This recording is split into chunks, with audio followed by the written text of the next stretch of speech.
Chapter 359. When things are simple. You are listening at novelfull.audio. Of course, Dawn wants to be with Lucien as his wife. She wants to really belong to his family and receive his love. And precisely for that reason, she was so concerned about never being able to be like his other girls. She feared she would not be strong enough to fight alongside Lucien and Emilia. She has not yet recovered from discovering that all her life was a lie. Dawn still blames herself for being so naive, or rather stupid. But whenever she feels terrible and her self-esteem seems to disappear completely, she receives a smile or hugs from Lucien, and everything seems to be fine. He can easily make her feel good and confident again. Now, more than ever, he is making her feel good not only as a person but as a woman, too. Her feminine desires that awoken when she met him are finally being satisfied. Dawn hugs Lucien even more tightly as they kiss.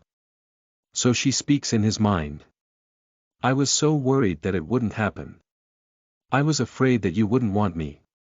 I'm sorry for making you wait. I just wanted to give you some space and time, but in fact, you were already my since when you accepted my tattoo. I told you that our connection would be forever. He responds as his hands run on her waist and back. Dawn finally manages to stop crying while smiling. Having you and Emilia supporting me was the reason I didn't break, but I'm a greedy and selfish woman that couldn't help but want more from you. Lucien stops the tongue kiss and kisses her lips quickly while smiling. I can give you everything you want. In fact, I want to start making you stronger right now. Dawn blushes while her most private part gets very excited. But Lucien makes a sorry expression.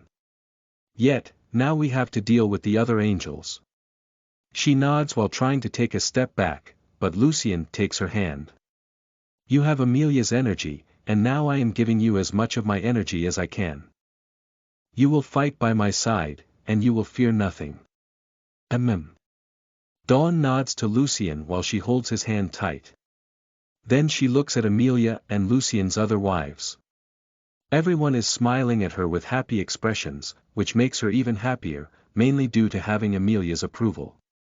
Galena can't help but feels a little jealous of Dawn. After that kiss, she knows that she will never be the same, but she is still a very proud woman and doesn't think she could beg for Lucien's affection. Lucien looks at the smashed flowers on the ground with a sorry expression as he speaks to his wives. Did you have any luck with the flowers? Angela nods. Yes, I think most of us chose a flower before they arrived. Damn angels. Emilia complains. Dawn and I still don't have our flowers. Dawn can't help but smile even though the situation is not exactly good. Before, she was looking at the flowers while wondering if she should get one, but now she is sure that Lucien wants her as his wife, so she is thrilled and willing to run through all the forests of this world to find the best possible flower for her lover. But envy gives Emilia an upset expression. I didn't get my flower either. Emilia shows her tongue to envy as a provocation. Lucien and the other girls can only laugh at their strange relationship. It doesn't even look like they were fighting side by side like good sisters a few minutes ago. Astrid takes a feather from the angel wing that little Co is biting. They are not rare birds, but these feathers have a very important meaning for us. Cassidy nods. Yes, that battle was quicker but tough. Our enemies were stronger than us, but together we succeeded. Thanks to hubby's love, we are so fucking strong. We can win any challenge together. Olivia smiles at Lucien. Lust kicks Lord Antonius's body. There has never been anything like this before. Our hosts are powerful, but they never ignored the difference between two power realms that way, let alone the fact that the girls are not our hosts. Envy smiles. If we already have this power now, imagine when we reach the Earth realm. We will be able to beat Immortal Realm people. So, what when reach the Immortal Realm? Before Lust can say anything, Envy starts to laugh. Damn. Why try to reach the Cosmic Realm if we will have the power of a primordial before that? Not just one, But many. Envy looks at Amelia and Lucien's other wives. Go easy, Envy. Lust speaks. Our journey is just beginning. No way. Envy shakes her head. We are already so fucking powerful. Our sisters will not believe it. I just wanna see Pride's reaction when she finds out what we did. Lucien can't help thinking about Pride and Eve, of course. We have to go. They must also have seen the lights in the sky and be coming back. Also, the angels can go after Eve to find June. Lust begins to wipe the blood off Lucien's face and chest. Our last battle was really tough. Maybe we should get some rest. He looks at his wives. Can we do it right now? Everyone is fine, right? All the girls nod. But Cassidy makes a thoughtful expression. What if they are stronger than these angels? We need a plan first. They are not, Lucien responds and quickly explains his thoughts. I saw 13 lights, but only 5 of them came here, and one of them even moved away from the others. I'm pretty sure the division was based on general power and not numbers. Then Lucien looks at Lord Antonius' head. Also, he was the strongest of those 4, and I saw him make a despair expression when he saw that female angel's head. I think she is the leader of the 13, and he never thought she would fall. So they came in 5 because they trusted that close to their leader, they would have the same general power as the other 8. Yes, it makes sense. Envy nods. Lust also agrees. So they must be in the early sky realm, as not even angels would waste instant teleport gems on warriors below the sky realm. Also, they must have sent a lot of troops from Earth and mortal realms like that group from before. Lucien is right, we have to kill them now before their troops come. Envy speaks. Hopefully, we'll have Eve's help. The lights fell on the spot where we met before, so she must be coming back right now. Lucien speaks. But she must be on the other side of the continent now. Amelia comments. Lust responds. She may have reached the sky realm by now, so crossing the continent at high speed can be done in an hour. Lucien proudly smiles. Big sis. She's so fucking amazing, so I bet she's already in the sky realm. Amelia makes a jealous expression as she compares herself to Eve and Donna, the strongest ones of their sisters. He realizes that and approaches her to embrace her. Don't do that, sis. Don't worry about layers and realms. You saw how your power can't be normally classified as it is with normal people. I know. Amelia speaks in a low tone. He pats her head and talks to her mentally. Also, soon you will start to get stronger even faster. You know. She blushes at the thought of doing such things with Lucien, but she has no desire to back down. She has waited too long to get what she really wants and will not wait anymore. As soon as those damned angels are dead, I will do it with him. I have to do it before Sophia comes back and steals all of his affection. Amelia thinks as she hugs Lucien. Are we taking the troops? Neola asks. Lucien looks at Lust. How long until the troops of the angels arrive? Lust makes a thoughtful expression. These instant teleport gems can take people from one world to another in a few hours or even minutes depending on the distance, so I think they found out about the previous group fails 1 or 2 hours ago. High-quality portals with abundant resources for many people can take 2, 3, or even 4 days depending on several factors. Envy explains. Lucien mods. Okay, so we have at least 2 days. We are not going to move the troops now as that would slow us down, so we are going to kill these 8 angels and then prepare for the arrival of the larger group. The girls again nod in agreement with Lucien's plan, then he opens the purple world portal. That way, I can fly ahead and get there faster. They prefer to fly alongside Lucien, but in that situation, letting him fly alone will be faster, so the girls quickly start to enter the portal, but it creates a problem because Galena does not have Lucien's tattoo. Galena and Galena hold hands as they look at Lucien with inquisitive expressions. I could carry you, but that would also slow us down. Lucien says to Galena with a sorry expression.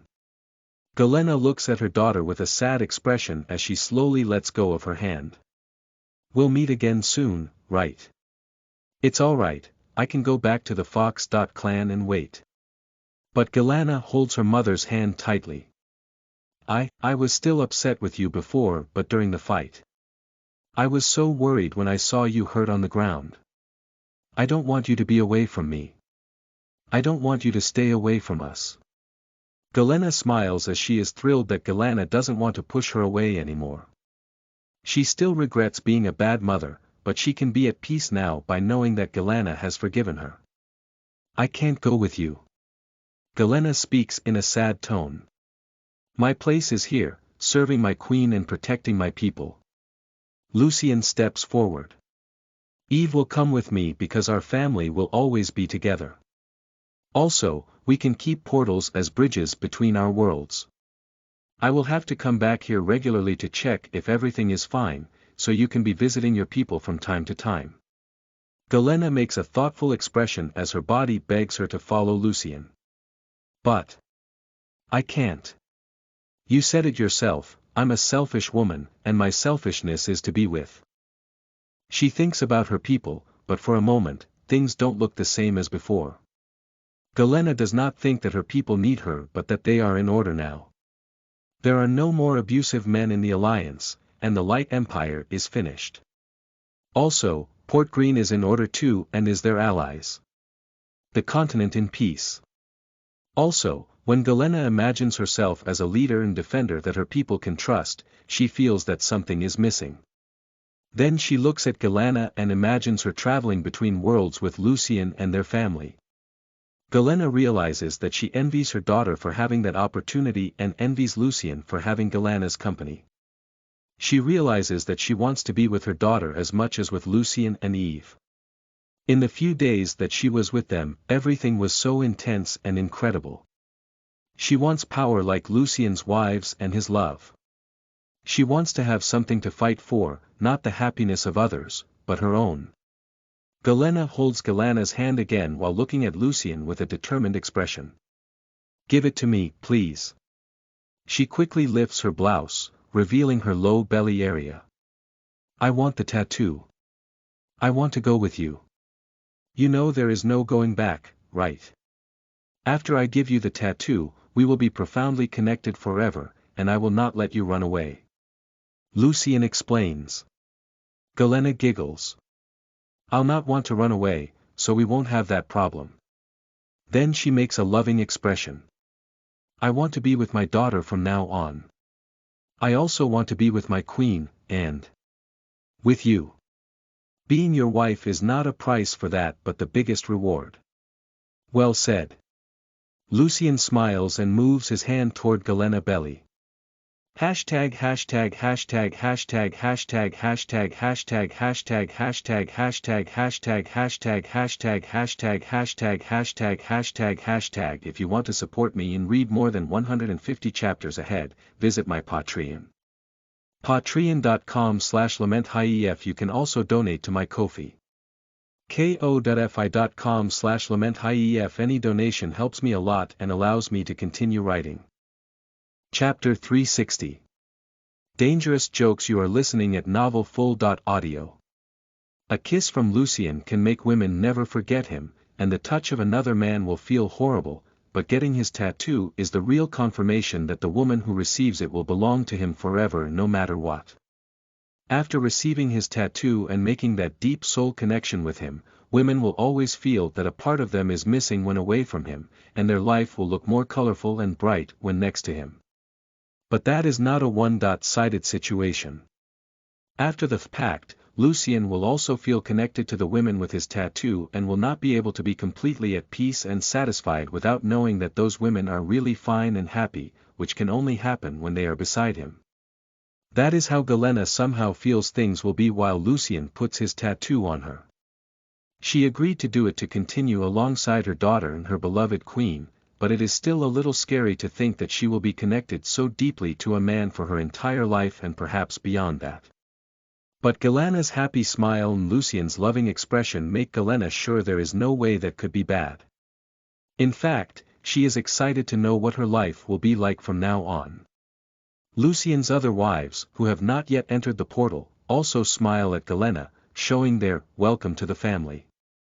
Once the tattoo is completely formed on the beautiful and sexy little belly of the mature elf queen, Lucien kisses her lips passionately. Damn! I'm already addicted to it. Galena thinks while she can't stop her body from feeling so fucking good with Lucien's kiss and touch. Then she hears his voice in her mind as his hands run over her body. I will help you to become an incredibly powerful and even more proud woman. You will not regret it. Galena still doesn't know how to use mental communication, so she has to move her lips to the side to speak while Lucien continues to kiss her face. I've never been more sure about a decision before, even though it seems a little scary.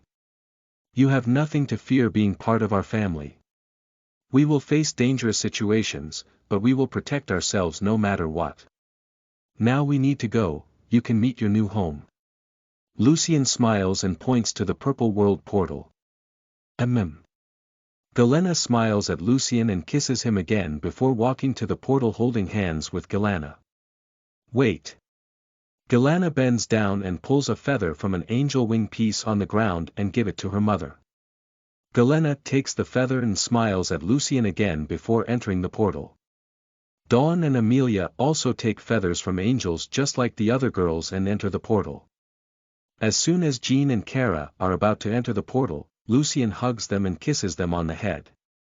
You were very brave, Kara. I am so proud of you. Lucien smiles at the little maid. She blushes as she smiles adorably. I felt your energy running inside my body while my ability was activated. I could even feel your hand holding mine. That felt so good. I love you, my dear. Lucien kisses Kara's lips, and she runs into the portal while she can't contain her excitement and embarrassment. Then he looks at Jean. What you did? Protect the others. This is you, such a good and courageous person who stands in front of others to defend them even in the most dangerous situations. I'm so happy that I didn't let you run away from me. Jean also blushes, and the color of her cheek matches her beautiful pink hair.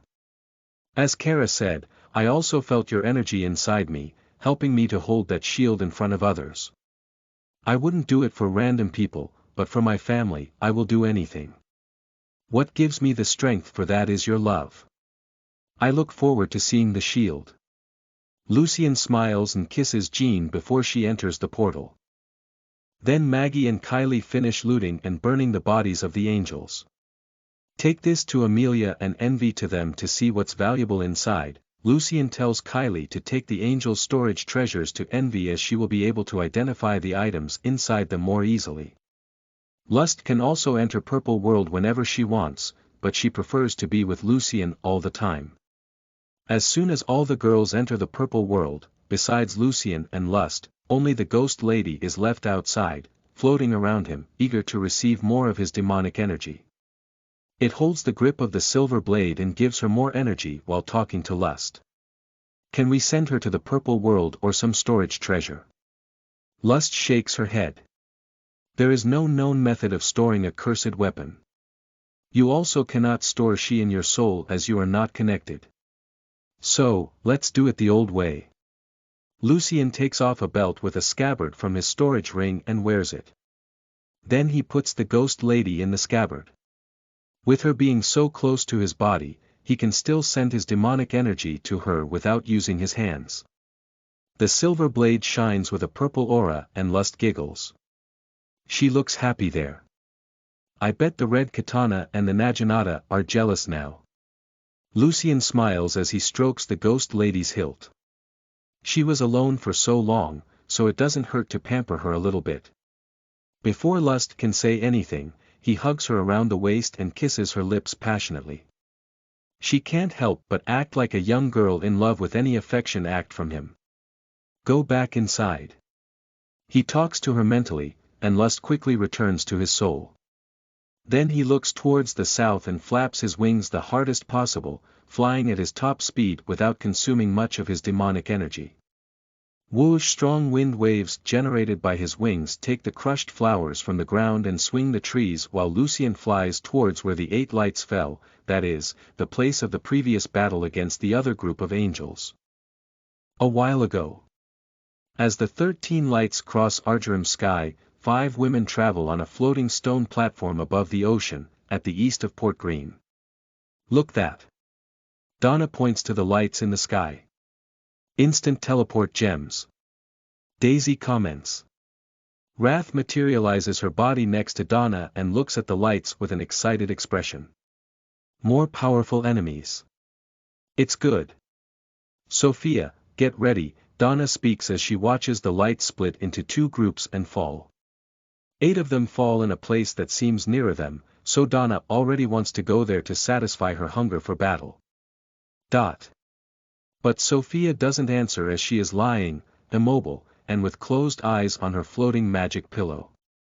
Within the dream world, Sophia is stroking a painting of Lucien while Sloth watches her with a thoughtful expression. Sophia. Donna calls out to her again while Daisy is silent.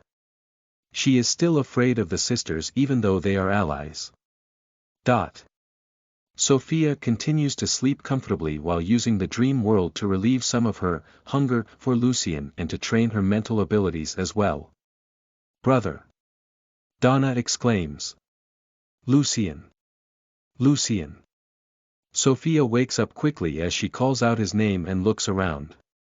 Dana and Wrath start to laugh while Daisy tries hard not to laugh. Sophia's expectant smile slowly fades as she realizes that it was her sister's stupid joke. Sophia, look. Donna starts to explain the situation of the lights. But Sophia's expression goes from disappointed to upset, so it soon becomes angry. Donna stops talking as she feels Sophia's anger rise rapidly. Sister, keep calm. Donna takes a step back while Sophia's face turns red with anger. Daisy doesn't understand what's going on because she doesn't see a change in Sophia's expression. But she can see that Donna is getting worried about something. Wrath shakes her head with a sad expression. You. Donna sees Sophia materializes a long and cordless white bow with a circle in the middle. Then she quickly puts her hand inside that circle, which starts to glow with white energy. Don't do it, sister. Donna asks. She never thought Sophia would use her soul weapon against her own sister because of such a joke. But Sophia doesn't hesitate and starts to move her hand backward, making a grabbing motion. From the circle of her white bow, a bolt of white energy is formed, a magic arrow. Then Sophia aims at Donna's feet and shoots that arrow, shocking her to the soul. Whoosh boom, the arrow hits the spot in front of Donna's feet as she jumps back, and the stone platform is destroyed in a great explosion of energy. No. Donna screams as she falls towards the ocean. Unable to fly, she quickly asks Wrath's help. Help me. Then while parts of Daisy's floating platform fall and the light from that explosion fades, Donna sees Sophia falling towards her with another arrow prepared and aimed at her face. I'm sorry. Please, sister, stop it now. Donna begs as she falls. But again, Sophia doesn't hesitate and fire the magic arrow on her sister's face. Donna is even more shocked and materializes her axe to block that arrow. The bright arrow begins to blind Donna as it approaches her face, so she closes her eyes and holds her axe firmly in front of her. Donna prepares for the impact, and in that second, when she feels that the arrow is going to hit the axe, she gets really tense. But then nothing happens. Donna does not feel the arrow's impact and does not hear any sound other than the gentle ocean breeze. Donna is really confused because she doesn't even feel like she's falling again. She opens her eyes and sees Sophia still lying motionless on top of her magic pillow while Daisy looks at Donna with a confused expression as well. The floating platform is safe and flying towards the western continent as Wrath shakes her head at Donna. How long are you going to be influenced by that old trick? Donna looks at her body again while taking a deep breath. So crazy. These illusions are more and more incredible. There was no way for me to distinguish the truth and the dream. Sophia slowly looks at Donna as she opens her eyes again. Don't do that kind of joke again. Donna quickly nods. Fair.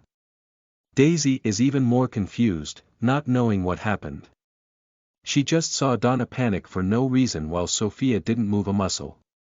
Sloth materializes her body on Sophia's side and looks at where the 8 lights fell.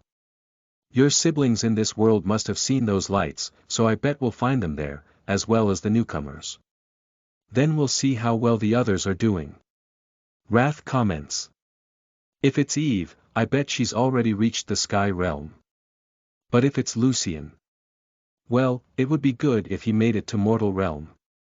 Donna comments. Sophia shows no reaction as she speaks. I trust him, and I don't care about stupid realms and layers. My love is incredible anyway. Good sisters took care of their little brother after all. Donna responds. You girls are so weird. Daisy comments. Donna looks at Daisy with a piercing expression, making her nervous. Then she speaks. Go towards those lights, vampire. My axe is blood-thirsty.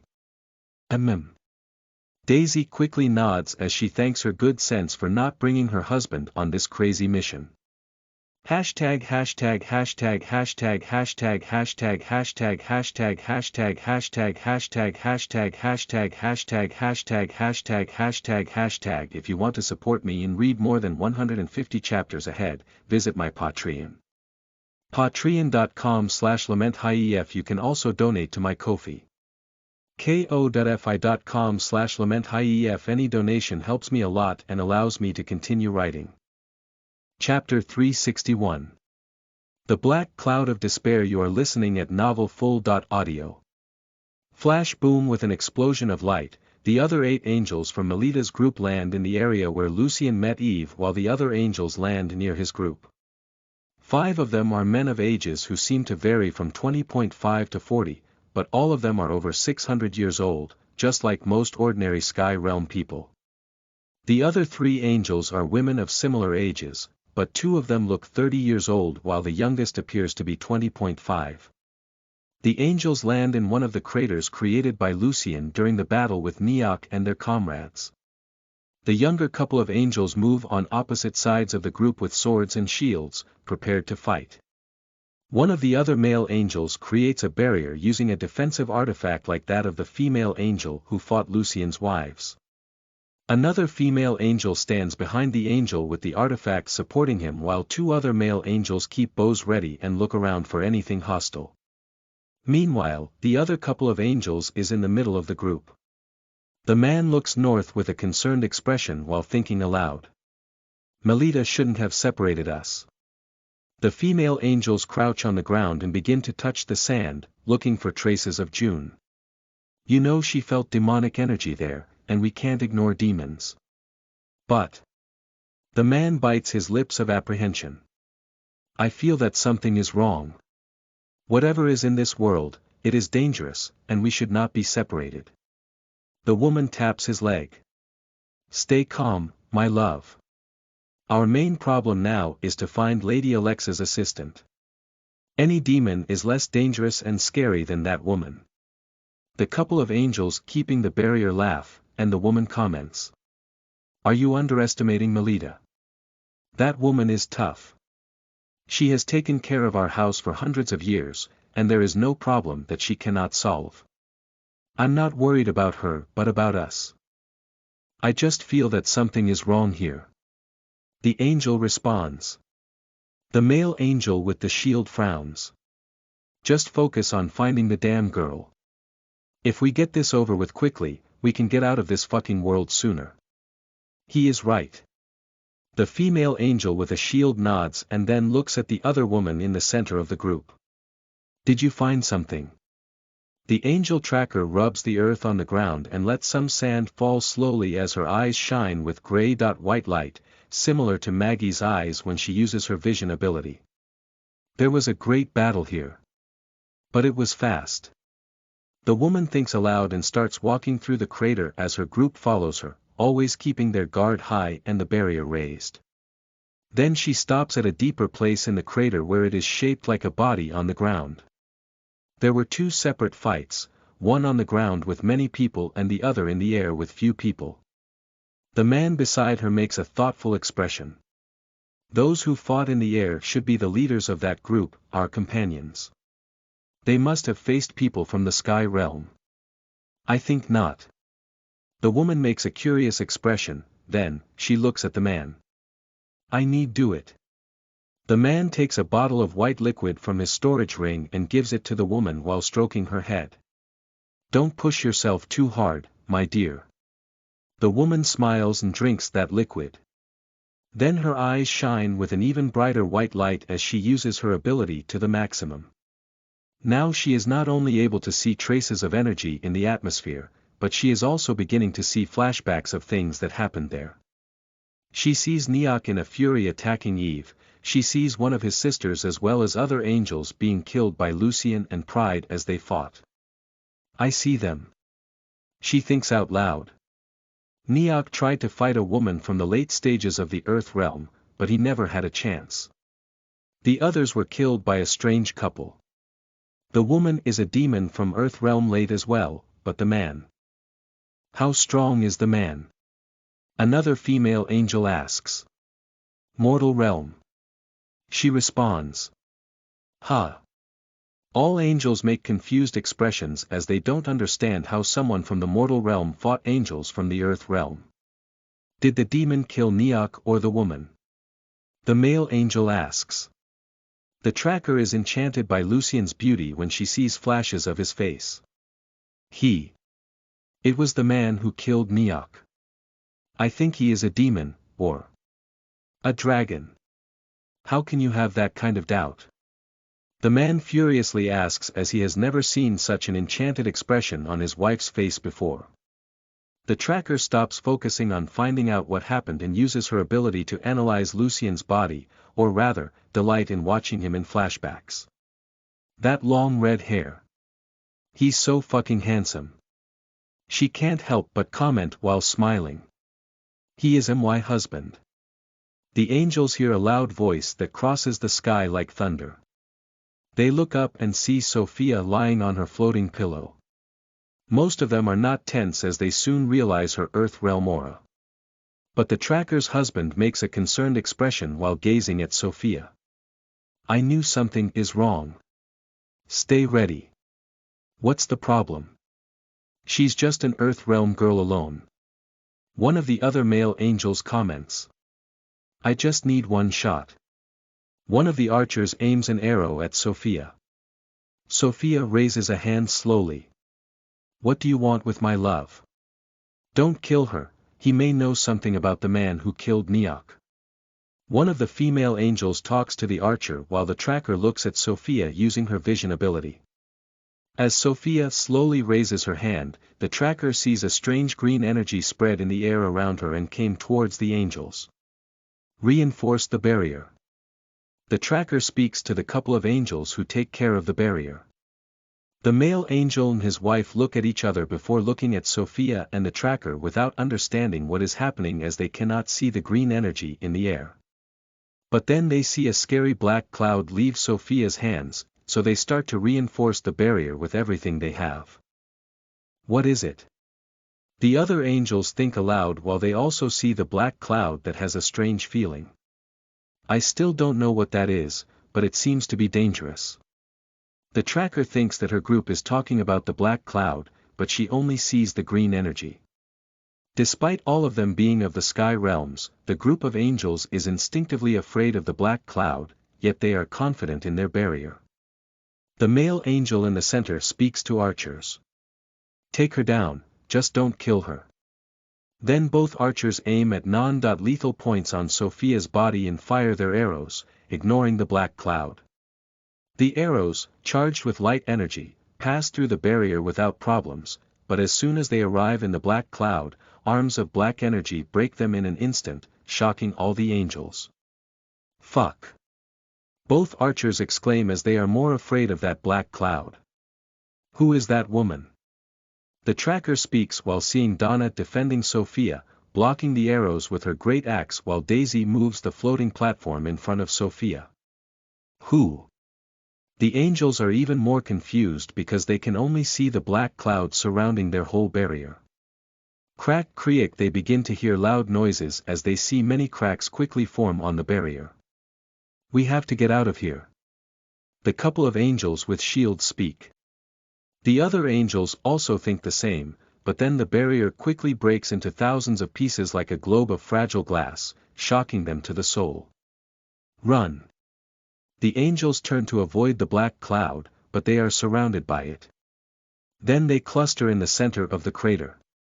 Without being able to do anything to prevent that, the angels see the black cloud reach them, but when they prepare to feel pain, they are surprised by the black cloud involving them without causing any harm but preventing them from seeing anything more than 2 meters away. What the hell is it? One of them exclaims while moving his hands in the air, shaking the black cloud. The female angel of the barrier shakes her head. I don't know. But it's still dangerous. That girl. Her husband speaks. We have to knock her down quickly and get it over with. I got it. The male angel with the shield flaps his wings and flies into the sky. The archers prepare to go too, but then the female angel with a shield sees a feather from his husband slowly falling after he flew. Wait. She is scared, not because he loses a feather but because that feather is already black. She takes the feather and starts to cry when she realizes that it is already rotten. Knowing that after an angel dies, their feathers only rot after several days, and no disease does that at this speed either, that female angel can only think that her husband is cursed to become a fallen angel. Why? The female angel with a shield kneels on the floor while she screams, holding the black feather of her husband. The other angels around her are equally shocked and terrified. Becoming a fallen angel is what all angels fear most. T.this, y. Your. One of the archers points to the female shield angel's wings. The other angels quickly realize what is happening, and the male angel of the barrier points a spear at the shield angel. Stay away.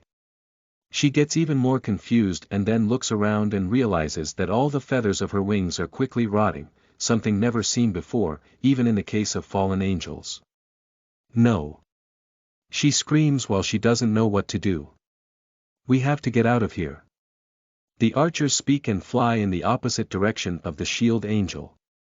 The barrier angel realizes that his wife's wings are also rotting and goes into despair. In fact, the wings of all of them are rapidly rotting and falling. They fly in opposite directions, trying to escape the black cloud quickly, but collide with a black energy net while giant black claws trap them. In desperation, they fail to fight properly and fall all on the ground, crying as they watch all their feathers rot. Meanwhile, the tracker begins to understand what is happening. She tries to warn her friends that they are rolling on the empty ground while being mentally attacked by illusions, but all she can do is shout at them while trying to dodge the big stone spikes that come from all directions. In the sky, Sophia sits on her floating pillow in a lotus position while focusing her demonic energy to keep all those angels in an illusion. Her eyes shine with green energy as well as those of Sloth next to her, both working hard because trapping a person in an illusion is already difficult, let alone 7 Sky Realm people. We have to do this quickly. Wrath speaks while summoning a big red and black spiked warhammer. The front part of the warhammer head is large and pointed like the tip of a giant stake, while the back is a big sharp spine, both glowing with blood. Red energy. Let's go. Donna nods as she jumps off Daisy's floating platform. Although the fight seems to be already over, those angels are all in the Sky Realm, so they will not be killed so easily even by Donna, and as soon as they are attacked, they will be freed from the illusion of Sophia and Sloth.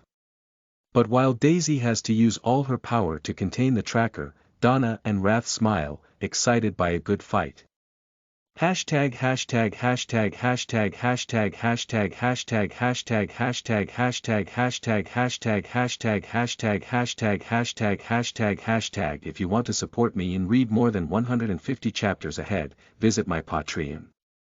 Patreon.com/LamentHief. You can also donate to my Ko-fi.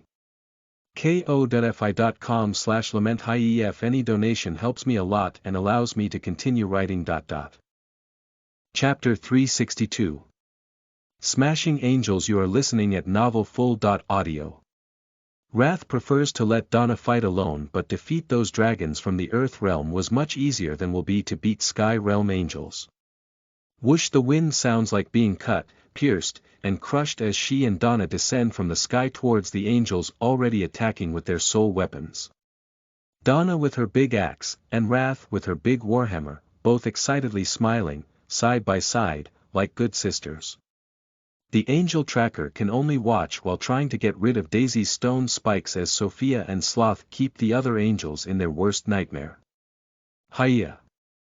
Donna and Wrath shout while focusing their demonic energy when they are about to hit one of the angels together to break all his defenses and kill him on the spot. No! The tracker feels the powerful aura emanating from their soul weapons and flies towards them, breaking the stone spikes with her own body and ignoring the pain. Whoosh bam! But Daisy is faster as she reaches the tracker and kicks her back. Without wasting time, Daisy takes advantage of the tracker's instability to get behind her and bite her neck. At the same time, Donna and Wrath hit one of the archers while he rolls on the ground. The warhammer's head hits his belly at the same time as the axe hits his neck. Bam boom ** tremble *. Donna and Wrath feel like hitting hard stones, but due to their incredible strength and demonic energy, that hard stone starts to seed, that is, the warhammer slow starts smashing the angel's belly and the axe cutting his neck.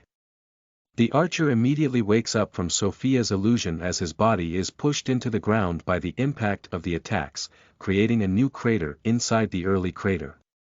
Blarg! He vomits blood and his guts while the girl's demonic energy destroys his Sky Realm defenses. The archer just has time to see Donna's beautiful face before she breaks his neck. Despite a painful death, he had a beautiful vision as he left for the afterlife. The noise of the attack and the powerful auras of Donna and Wrath begins to awaken the other angels from the illusions, but Sophia and Sloth's eyes shine even more brother with that mystical green as they force their abilities even more.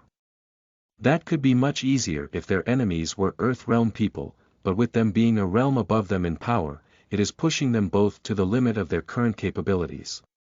Wasting no time, Wrath jumps towards the other archer while Donna attacks the barrier's male angel. At the same time, Daisy has trouble sucking the tracker's blood while fighting in the air. With her original power, she could easily contain that angel, but due to having been injured for so long and having now an Earth Realm level power, she cannot compete in strength and speed with someone from the second layer of the Sky Realm. Let go of me, stupid vampire. The tracker flaps her wings furiously as she tries to hit Daisy with her elbows. Daisy cuts the neck of the tracker and sucks some of her blood, which is not good, before spitting it out and flying backward, firing stone blades at her. Damn! The tracker runs her hand over her neck and feels her blood running down. She gets very angry with Daisy and flies towards her, dodging stone blades while summons a long sword from her storage treasure. At the same time, on the ground, Wrath strikes her warhammer against the other archer, also rolling on the ground while suffering inside Sophia's illusion. But due to Sophia's demonic energy being consumed too quickly to keep 6 Sky Realm angels in an illusion, it starts to run out, and the body of that archer instinctively feels Wrath's soul weapon approaching him. Still trapped inside the black cloud and watching his feathers rot, that archer feels an instinctive need to defend himself and raises his hands while summoning his bow. Bam clang! He manages to block Wrath Warhammer's shaft while its flat part is an inch from his face. He wakes up from the illusion confused and furious. Demon! The angel yells as he tries to push his bow upwards. His hands glow with white energy as he uses all his light mana to boost his strength. He. Wrath laughs as her warhammer goes down millimeter by millimeter. Even though that Archer is in the second layer of the Sky Realm, while Donna and Wrath are in the Arath Realm, he cannot compete with them in strength, especially because she is the sin with more brute force of the seven. As soon as the Warhammer flat part touches the angel's nose, he turns his face aside, and Wrath stomps on her weapon shaft, forcing it down and crushing his face. Ayaha! The man screams in pain as his face seems to burn with the furious red energy that runs through the Warhammer. He flaps his wings while fighting to keep life even badly hurt. But Wrath doesn't waste time and attack him again. The Warhammer disappears into a cloud of red dust as she quickly raises her bare hands. Then the Warhammer appears in her hands again while she brings it down with all her strength, now with the pointed part of its head down instead of the flat one. No! The Archer screams when he sees the big and scary thorn of the Warhammer coming towards his face, but he cannot escape because Wrath steps on his wing. Bam crack, the red thorn spikes in his skull, killing him instantly. Blood spills on Wrath's face, and she smiles before jumping towards another angel. Meanwhile, Donna repeatedly hits her axe against a translucent barrier around the male angel who made the barrier around his group. That barrier fell when they were trapped in Sophia's illusion, but he and his wife also have treasures of protection that automatically activate when they are attacked. Bam bam bam bam bam bam. After several strong blows, cracks begin to appear on the barrier, but then that angel wakes up from the illusion and is shocked to see Donna in front of him. Ha! He gets confused and happy because his wings are okay. He looks to the side and sees that his wife is also fine, but their shared personal barrier is also breaking down while Donna attacks him. Upon realizing that he has no more than a few seconds before Donna breaks their barrier, that angel does not think about attacking her alone but rather seeking help from his wife. He quickly breaks his necklace, and the barrier explodes, pushing Donna back. At that moment, he flaps his wings and flies to the side, rolling over his wife's body. Wake up! My love, please! He shouts while touches his wife's face. She quickly wakes up, and the first thing she sees is the bloody blade of Donna's axe coming towards her husband's wings. No! She screams and rolls their body to the side, preventing Donna from hitting her husband, but she is not quick enough to get her whole wings out of the range of that attack. Bam crack boom, the blade of Donna's axe hits the wingtip of the female angel, cutting off one of the most precious parts of her body. The pain is terrible, and blood splashes along with cut feathers as she screams in despair. No, no, no, no. The male angel feels horribly bad for the suffering of his wife, and in a fury, he jumps towards Donna, trying to attack her with his bare hands. As soon as he flies towards Donna, his wife tries to stop the bleeding from her wings but is forced to summon her mace to block Wrath's Warhammer. Donna is unable to attack the male angel due to having to dodge his furious blows. His hands glow with white energy, and he starts shooting fast light rays at her. She tries to block with the axe, but most of her body remains exposed, and some light rays hit her, causing minor burn injuries. But she ignores the pain and charges against the male angel. He summons a great axe, too, as they both attack each other. Donna's blood. Red axe hits the male angel's gray axe, blade on blade, creating a powerful wave of energy. Clink, then half the blade of the gray axe flies away while the angel wide opens his eyes in shock. Well, there was no way that a high-quality axe could compete with Donna's soul weapon. While the male angel loses his balance, Donna continues to move her axe forward. He is unable to dodge, and the blade hits his chest, cutting his clothes but not penetrating his body. Donna pushes him to the ground and releases the Warhammer shaft. Then she raises both hands and joins them in a single fist while Wrath makes the same movement on the side, on top of the female angel. Both Wrath and Donna smile as they punch the top of the shaft of their soul weapons, pushing them further down and penetrating the chests of that angel couple. Both husband and wife scream when a centimeter of the blade of Donna's axe and the thorn of Wrath's Warhammer penetrates their bodies. Wrath and Donna's furious red demonic energy enters the angels' bodies, and they desperately try to push those soul weapons away to get rid of that pain. But Donna and Wrath punch the shafts of their weapons, again and again, penetrating it more deeply into the bodies of those angels, giving them a true hell. Simultaneously, the green glow in Sloth's eyes begins to fade. Sophia. This is the current limit on our energy. The green glow in Sophia's eyes also fades while she looks tired. Well, she used almost all of Sloth's and her demonic energy to contain those 8 Sky Realm angels a while, which is certainly quite an achievement for someone from the Earth Realm. It didn't last long but worked. Sophia quickly summons her soul weapon, the White Bow, while the other 3 angels wake up from the illusion. She wastes no time and starts shooting magic arrows at their strongest of them, the Tracker's husband. The arrows hurt but do not penetrate his body, and he quickly flies backward while trying to understand what is happening. The couple of angels with shields also wake up and see Donna and Wrath killing their comrades. They get furious and quickly fly towards them with weapons ready. Sloth feels that she cannot maintain her physical body anymore to save the remaining demonic energy that she and Sophia still have. And when she turns into a cloud of green energy, she misses someone. Where's the vampire? As they fought, Daisy and the Tracker flew further and further away from their groups. The angel had to dodge the vampire's various stone spikes while trying to contain the bleeding in her neck. The Tracker is one of the strongest angels in her group, being on the 3rd layer of Sky Realm as well as her husband.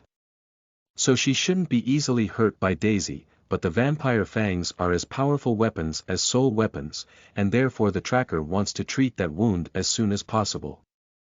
Descending from the sky and hiding inside the forest, the Tracker flees from Daisy, who begins to shake the ground and destroy the entire forest to find her. Dust and broken trees make a mess, and the Tracker gets time to drink several healing potions from her storage treasure, as well as a pill to boost her power, just like the one Neok used in the battle against Lucian. She feels a wave of burning energy running through her body, and although the feeling is painful, the Tracker knows that she has to take that risk to survive. At that time, Daisy lands on the ground because her mana is running out. She looks around but doesn't see the Tracker, who uses that moment to attack Daisy from behind. Whoosh! Despite using a quick and silent movement, the Tracker cannot hide her presence from Daisy's high senses. The vampire turns around, already creating several stone barriers to block the Tracker's attack. Bam smash, bam smash, bam smash. The Tracker easily breaks down the stone barriers as Daisy starts to step back, creating new barriers. Shit! Daisy curses while she realizes that the Tracker is stronger than before. As an alchemist, she quickly thinks that the angel used some medicine. She could also use one, but her injured body would not withstand the side effects. With each barrier broken, and the Tracker approaching Daisy, she becomes more nervous. A feeling of importance arises inside her, and knowing that she is about to die and will no longer see her beloved daughter and husband is really bad.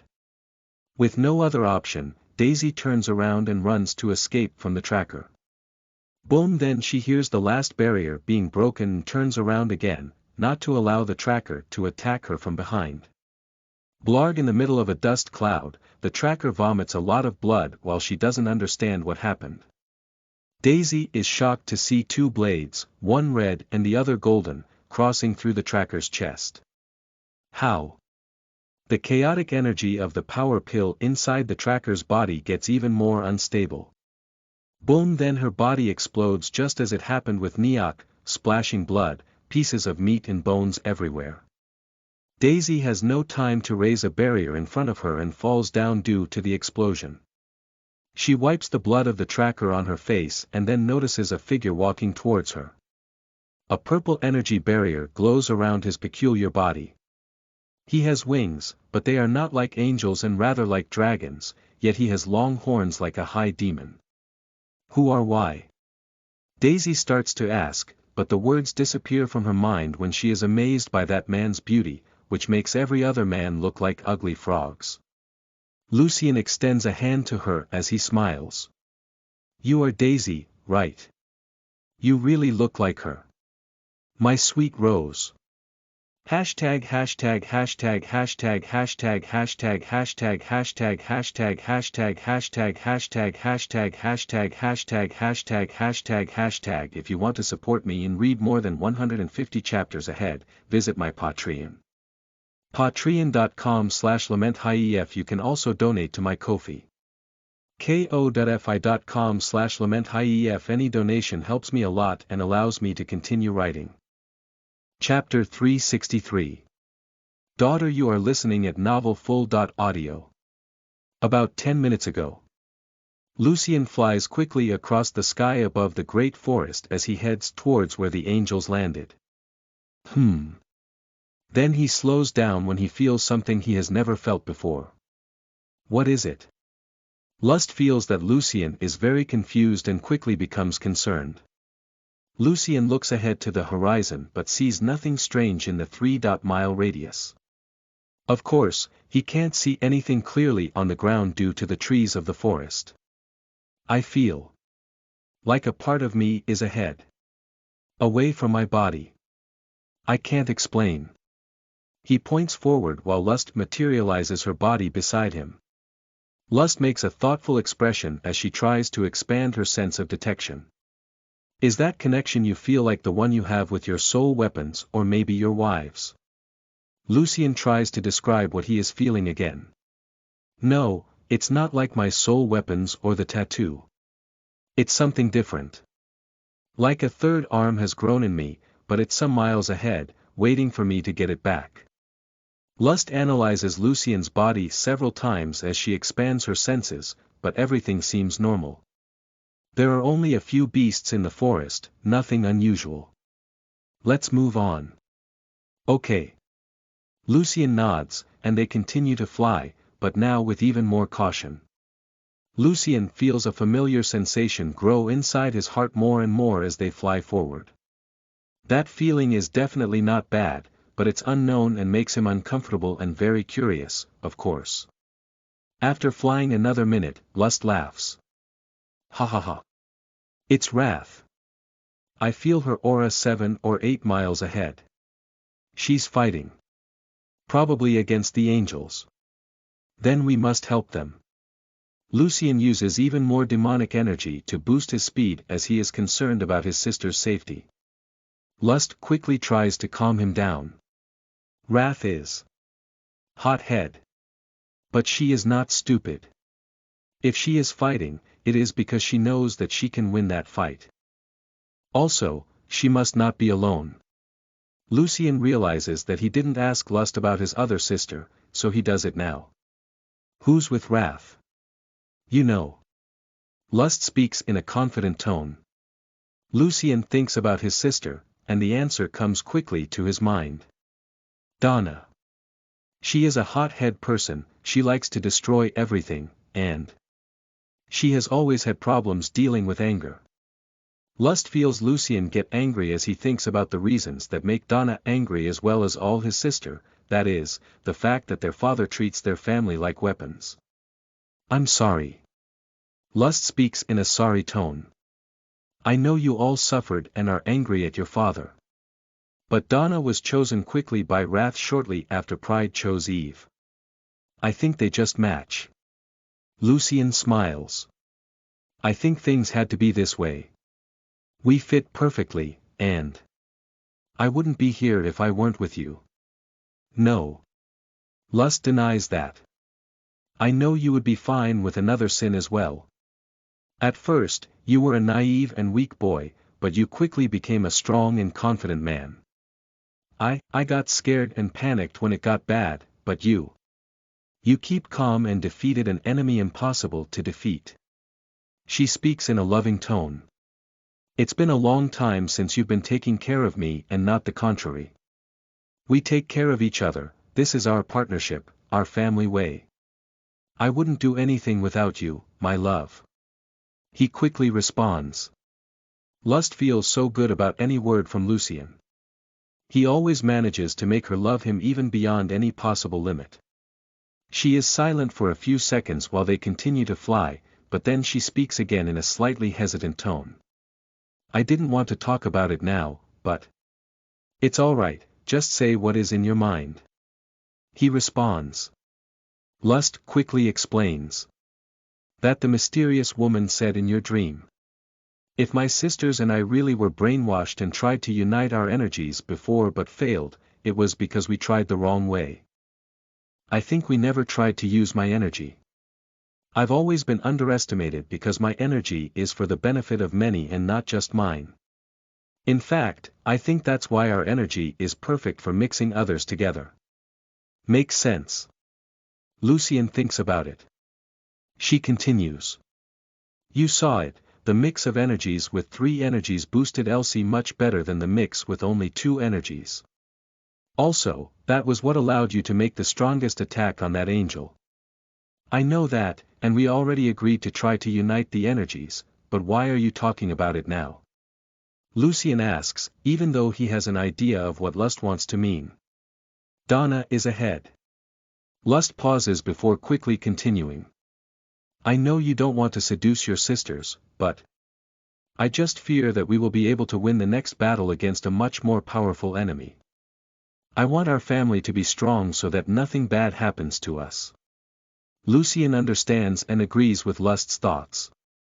I also don't want anything bad to happen to our family. But Donna.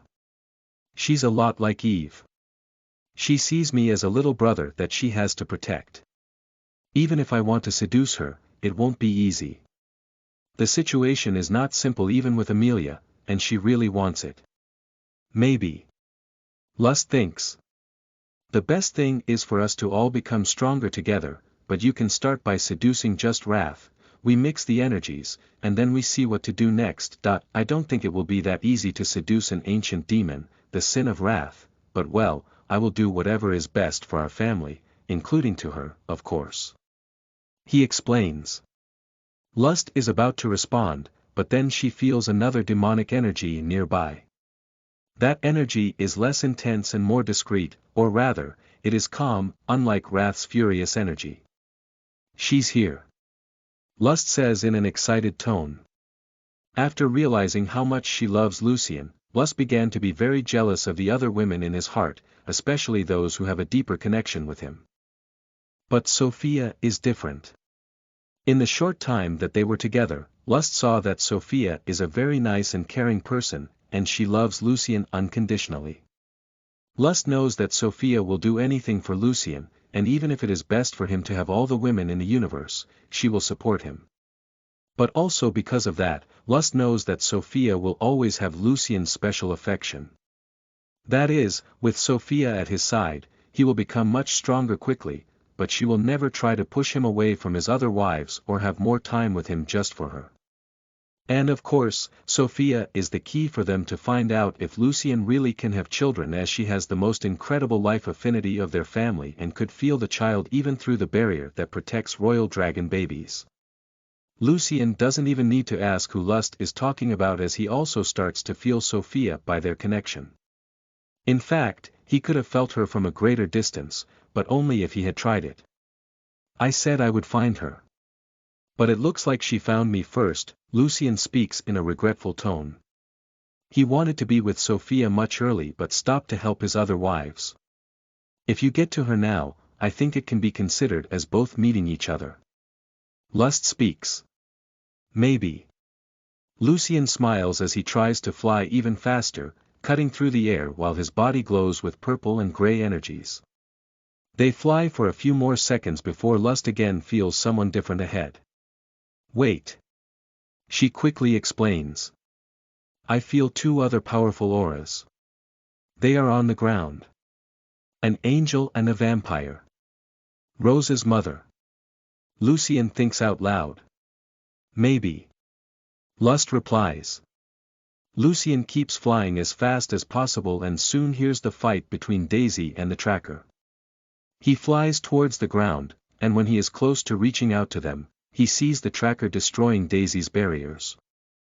Lust explains to Lucian about the tracker's power level and the fact that she is in a boosted state due to having consumed a power pill.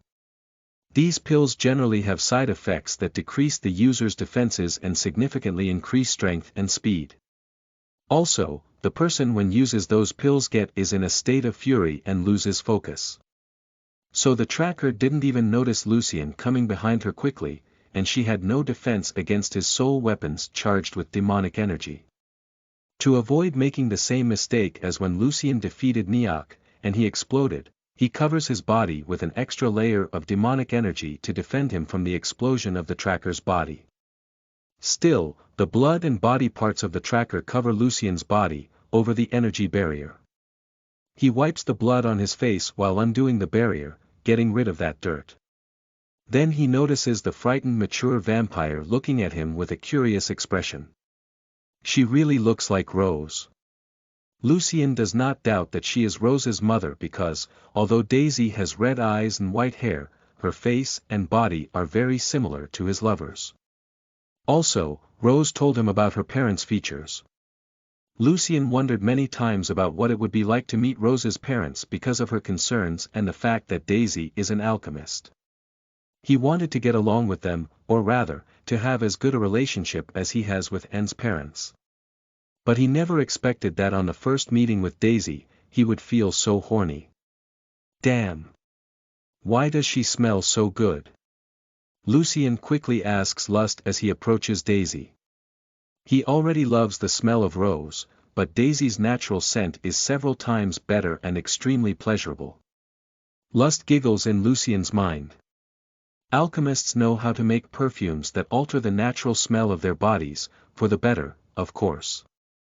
Also, vampires with pure blood smell very good, especially mature female ones.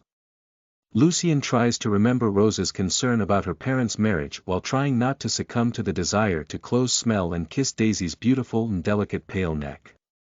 He extends his hand to her. You look a lot like her. My beloved Rose. Daisy is perplexed about everything that is happening. But when Lucien speaks the name of her beloved daughter, angels, demons, and anything else around her loses its meaning as she focuses entirely on the relationship of the mysterious young man with Rose. What's your relationship with my daughter? She ignores Lucien's hand and quickly stands up on her own. Lucien continues to smile amiably at Daisy as he explains. She is my wife. Daisy quickly raises her hand towards Lucien while a large stone spear forms around her arm with a sharp point, aiming at his neck. My Rose is too young to get married, Daisy speaks while looking Lucien in the eye with a curious expression. Lust does not like to see Lucien being threatened, but she knows that he is avoiding scaring Daisy even though he can take her down in less than a second. In fact, she can see Daisy's real situation and quickly reports to him mentally. She is badly hurt. She almost died in combat and was unable to get rid of these side effects. She is an alchemist but may not have the resources or the ability to heal such deep wounds. Let me guess, my life mana, along with our demonic energies, can heal her, right? Lucien asks while feeling that things are not going to end well that way. He doesn't want to hurt Rose's feelings, but healing her mother must be more important than her father's pride. Your special milk can heal everything. Lust responds with a confident tone. Lucien sighs while speaking to Daisy. You will have to talk to your daughter about this. Daisy gets even more confused as she watches the purple world portal open behind Lucien. Rose runs out of the portal, followed by Lucien's other wives. She quickly hugs Daisy. Mom. Lucien smiles at his wives and flaps his wings hard, flying towards his sisters. He can hear the fight and knows they are doing well, but he still wants to help them as soon as possible. Some of Lucien's wives follow him and others stay with Daisy and Rose as he asked because they are in combat, and it is better to be careful. Daisy keeps kissing Rose's head while hugging her, thrilled with the reunion but still very curious about Lucien, the strange portal, and especially his relationship with her daughter. Son.in.law, no, that would be unbearable. She thinks while she can't get Lucien's handsome face out of her mind. Hashtag hashtag hashtag hashtag hashtag hashtag hashtag hashtag hashtag hashtag hashtag hashtag hashtag hashtag hashtag hashtag hashtag hashtag. If you want to support me and read more than 150 chapters ahead, visit my Patreon. Patreon.com/LamentHief. You can also donate to my Ko-fi.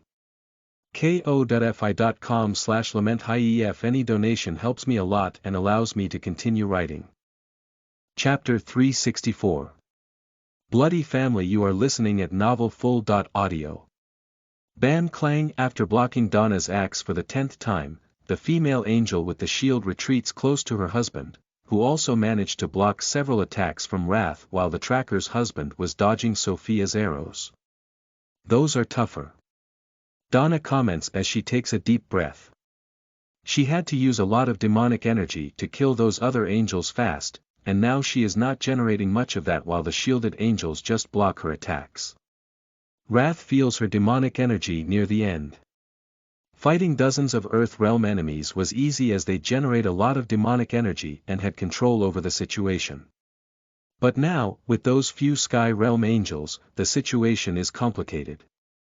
Okay, we can do that. The hardest part was killing half of them. Wrath speaks in Donna's mind. Donna smiles as she speaks out loud. Of course we can. These idiots just know to defend their asses behind those shields. The female angel makes a furious expression while talking to the tracker's husband. We must attack now. They are already tired. The leader keeps one hand on the female angel's shoulder with a shield and the other hand on the other angel's shoulder, boosting them as they block everything ahead with their shields. Bam bam bam bam. Sophia's magic arrows hit the shields and explode, pushing them backward, but they take no damage. The other angels were caught off guard because of her illusion, but these three angels are very attentive and know how to fight together, especially the couple of angels with shields. Also, the current leader is from the Sky Realm 3rd layer while the others are from the 2nd layer. Let's do this. Wrath exclaims and flaps her wings, highly jumping towards the angels. Yay! Donna shouts and runs towards them with her axe exuding demonic energy. Get ready. The angel leader speaks while his hands shine more brightly. The couple of angels with shields closely watch the movements of Wrath and Donna. In the air, Wrath dematerializes her body and reappears behind the angels, already launching a powerful attack with her warhammer while Donna approaches from the other side. They are surprised at Wrath's ability to teleport that easily, but the angel's speed is still slightly higher, and the male angel quickly turns his shield, blocking Wrath's attack while his wife blocks Donna's axe. Bam! The attacks happen at the same time and push both angels back. They are increasingly surprised by the incredible strength of Wrath and Donna. But the angels remain calm, even as Sophia's magic arrows approach them. Unable to move the shields under the attacks of Wrath and Donna, the angel leader raises his hands toward the arrows, and a bright flash of light mana blocks Sophia's attacks, also momentarily blinding the sisters. Now! The leading angel shouts and the other angels push their shields forward with all their strength, making Wrath and Donna take a step back. So the three angels quickly take pills of power just like the tracker did. They know they will need more strength than defense to defeat their enemies. Donna recovers quickly and in time to block the female angel's attack. That angel, despite using a large tower-type shield, is very agile and swings her short sword with high skill while also using the shield as a weapon. Wrath, on the other hand, does not need to block the attacks of the male angel with a shield as she can dematerialize her body to avoid his blade while trying to strike him. Yet, she is having a hard time hitting his body directly because his skill with the shield is really incredible. At the same time, the angel leader flies towards Sophia. The archer is mine. Sophia fires a few more arrows at the angel, but he dodges them. Then her bow disappears, returning to her soul as she gets exhausted. She is not a warrior now and never has been. She was a healing mage before she met Sloth, and now their sin forces her body always to be relaxed and not in a state of alertness and adrenaline. Just as Lucien's nature makes him want to feel and cause pleasure, Sophia's nature makes her want to just relax all the time. Although she can force her body to act momentarily to fight, she can't do it any longer now, especially after spending most of her demonic energy. While watching the leading angel fly towards her with a white staff in hand, she is confused. "Why are you so calm?" she asks Sloth as she continues to sit on her floating pillow. "Why shouldn't I be calm?" Sloth answers with another question. Sophia quickly responds. "I think we're screwed. This is not a good thing, right?" "No," Sloth slowly responds. "Look down." Sophia quickly looks down and sees the tattoo she got from Lucien on her low belly area glowing with beautiful purple through her clothes. "He is here." She opens a beautiful, wide smile as she tries to feel Lucien's presence through their connection. The angel leader points his staff's blade at Sophia as he approaches her, but then he sees her smile and looks aside. He was expecting any reaction from her, like trying to escape or defend herself, but that smile, that happy expression doesn't make any sense for the current situation. Unless the angel tries to look in the direction Sophia is looking, but at the same time that he feels a strong wind wave reaching his body, something hard as metal hits his face. Bam! He had never felt such a blow in his life.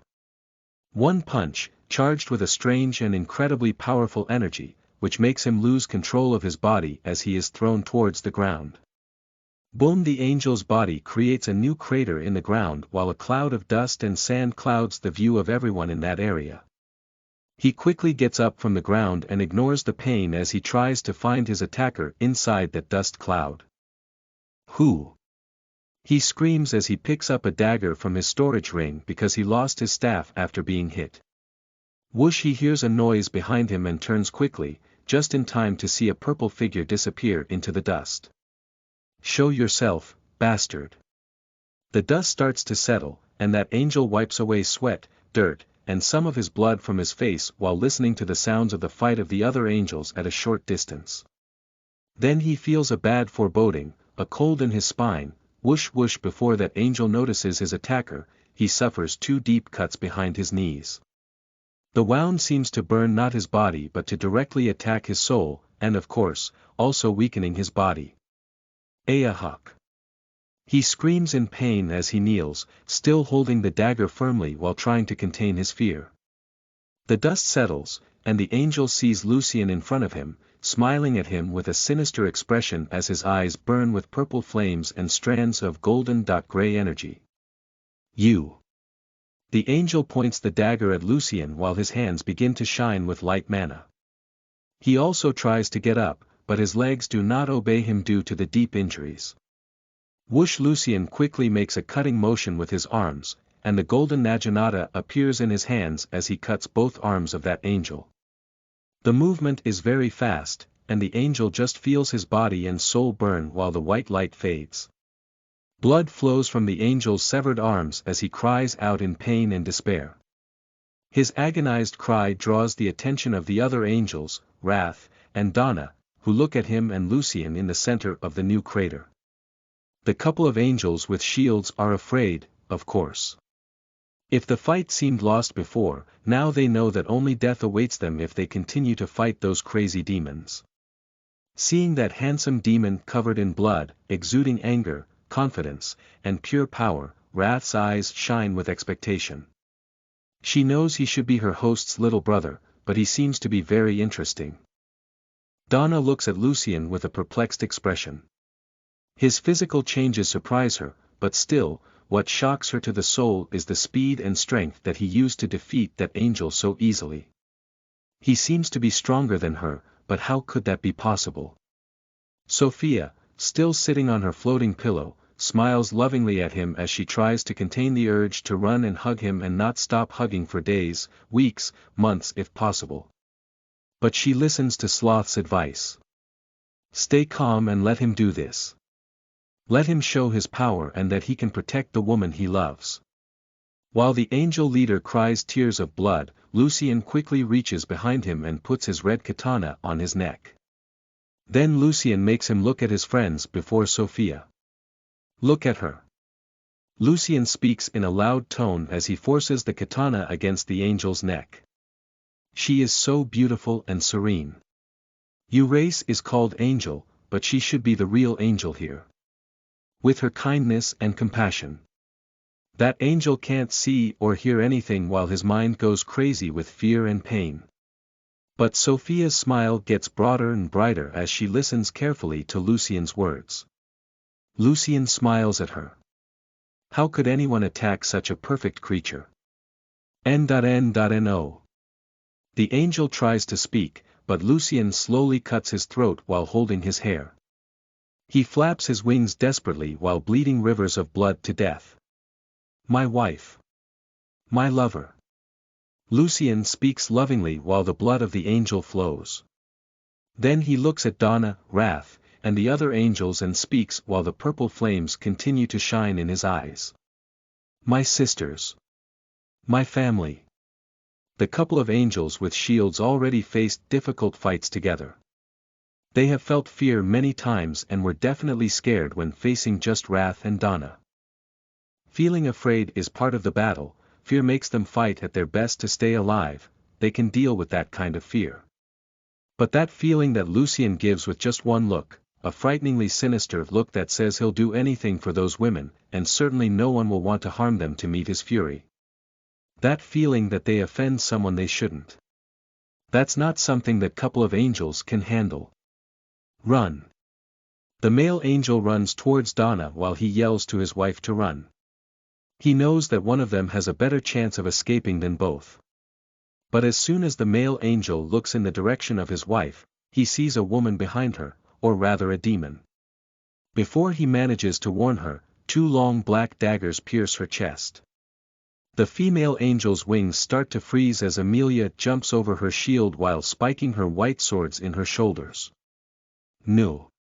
The male angel screams as he flies towards his wife. But at that moment, he lowers his guard, and Wrath appears above him, already bringing her warhammer down and hitting his back. Bam! Crack! The loud sound of his wings' bones being broken echoes in his heart as he sees the blood splashes from his wife's neck as Envy and Amelia behead her. So the sight of Donna's axe is the last thing he sees as he goes crazy in pain and despair. His regret cannot be described. Envy. The heads of those angels roll on the ground while the siblings look at each other with smiles and happy expressions. It looks like a lively family reunion and not a deadly and brutal combat. That huge amount of blood on their bodies and corpses on the ground doesn't seem to affect them as if that kind of situation is usual for them. And well, it will be more and more usual as everything around goes into chaos while that peculiar family keeps their way bloody. Hashtag hashtag hashtag hashtag hashtag hashtag hashtag hashtag hashtag hashtag hashtag hashtag hashtag hashtag hashtag hashtag hashtag hashtag. If you want to support me and read more than 150 chapters ahead, visit my Patreon. Patreon.com/LamentHief. You can also donate to my Ko-fi. ko.fi.com/LamentHief. Any donation helps me a lot and allows me to continue writing. Chapter 365. Title at the bottom, you are listening at novelfull.audio. I missed you so much. Me too. Rose and Daisy have been hugging each other for about a minute, but that is nowhere near enough to satisfy their hearts. The little vampire thought she needed to travel around the world to get some autonomy and meet new people and places. But she didn't expect to meet Lucien and to stay away from her mother even longer, which made her love for Daisy grow even more. And just as Daisy thought that travel would be faster than planned, she missed Rose a lot. That was one of the reasons she agreed to help Sophia and Donna look for their brother on the West Continent.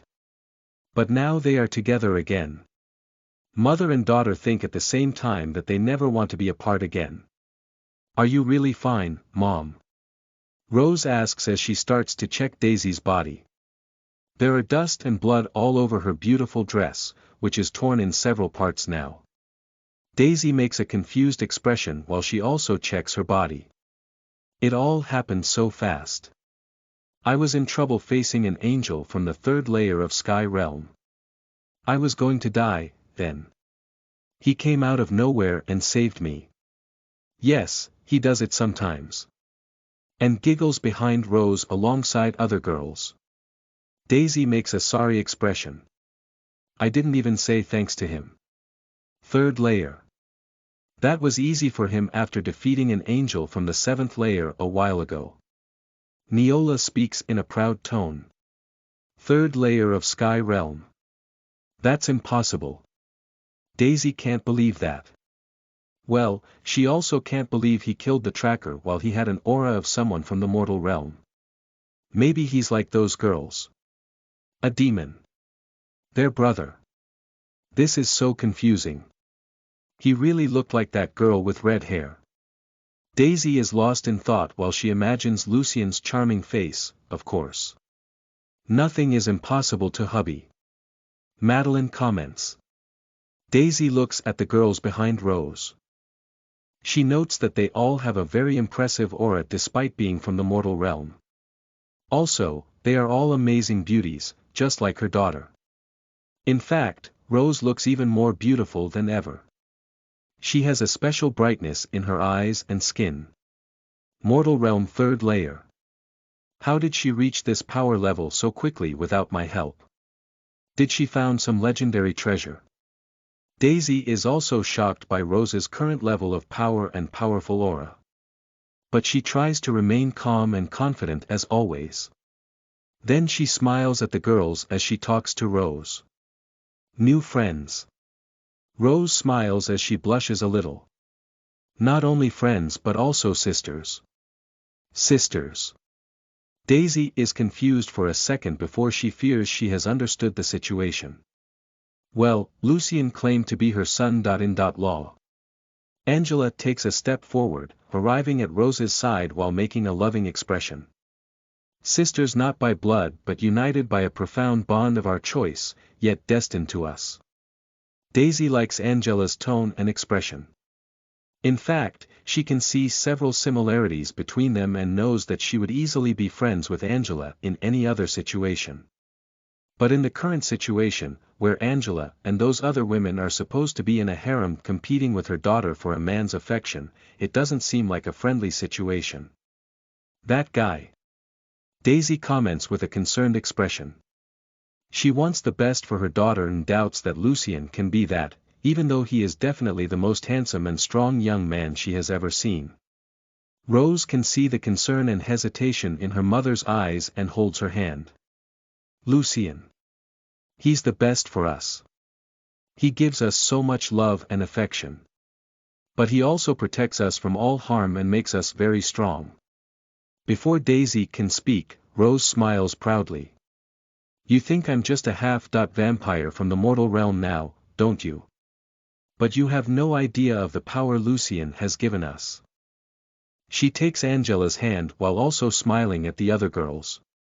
We together defeated a group of 4 angels from the Sky Realm early stages while he alone dealt with their leader.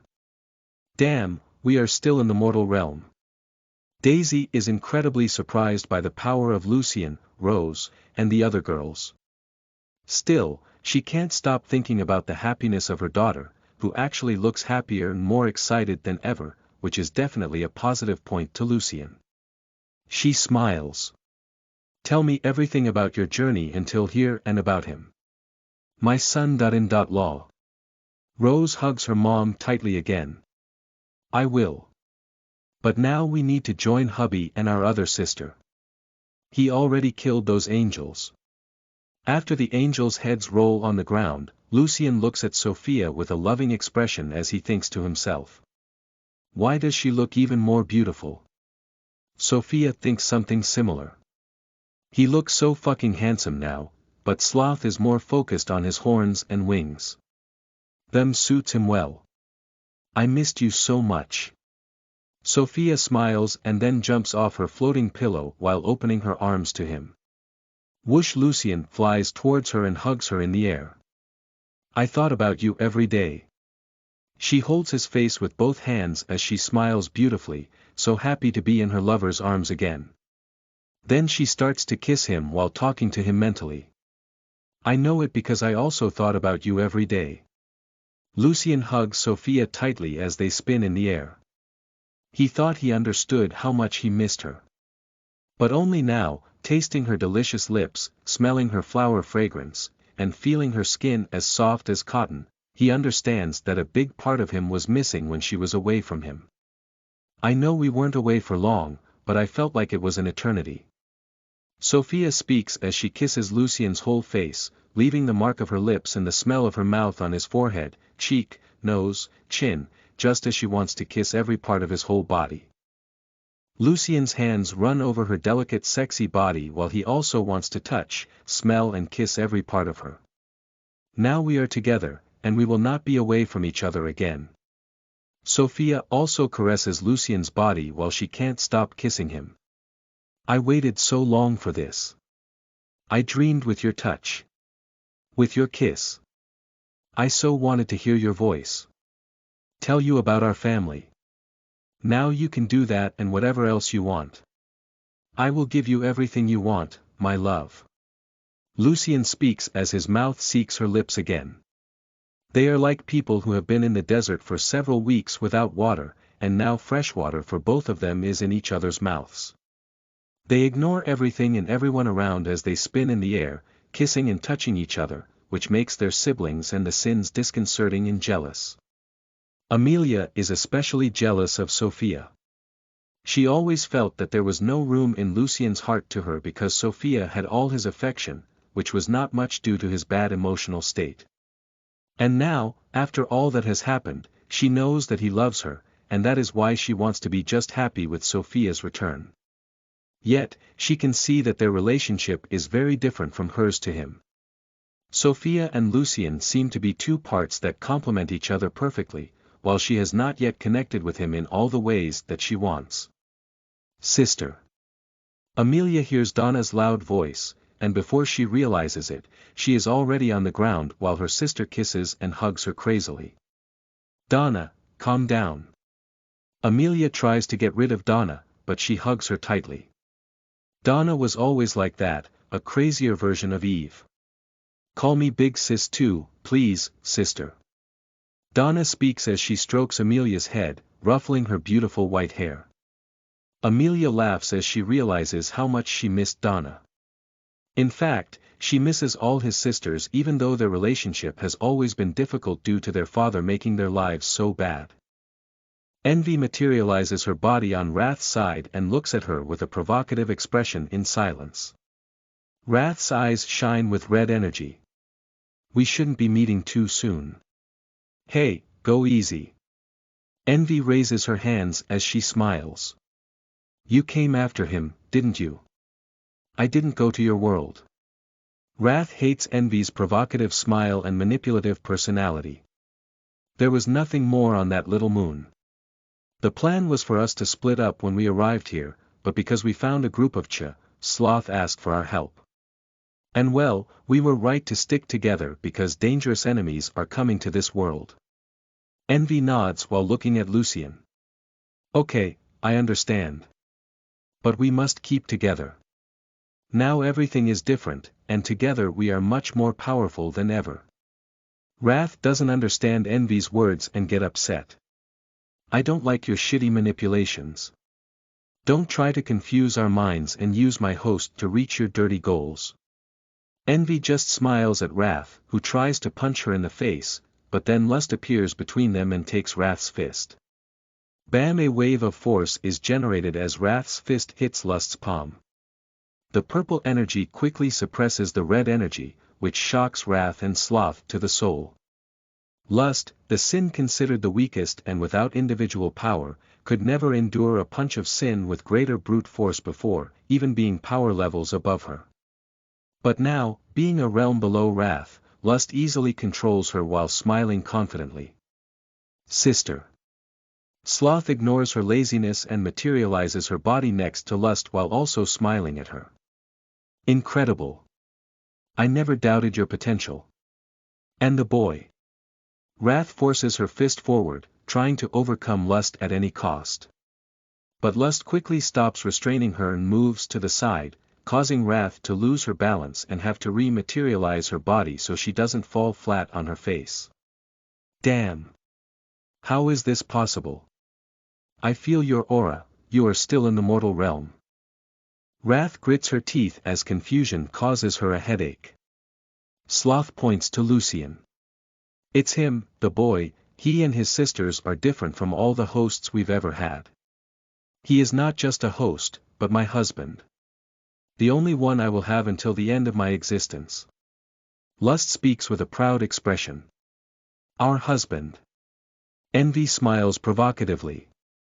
Wrath spits on the ground. Lust calling her host a husband and envy fucking Lust's host. What the hell are you doing? Think of your words carefully. You don't want to make him angry. Lust laughs. Envy also laughs. Or maybe you do, and then he will humiliate and provoke you so much that you will start to like it. And then it will be a path of no return. Then she shows Lucien's tattoo on her low belly area. No matter what, you too will belong to him, sooner or later. You can't resist that power and his charm. Wrath is shocked and even more confused. Sloth looks at her and smiles. What now? Do you still think that is impossible? What is impossible? Lust asks while envy is also curious. Sloth looks at Lucien and Sophia in the sky as she speaks. You will understand. Everything we know is about to change. And our race will lead the new era. In the sky, Sophia's eyes sparkle as she smiles at Lucien and moves his hand to her belly. Lucien. I have a surprise for you. She moves his hand on her belly directly under her clothes. He feels a very good sensation touching her belly.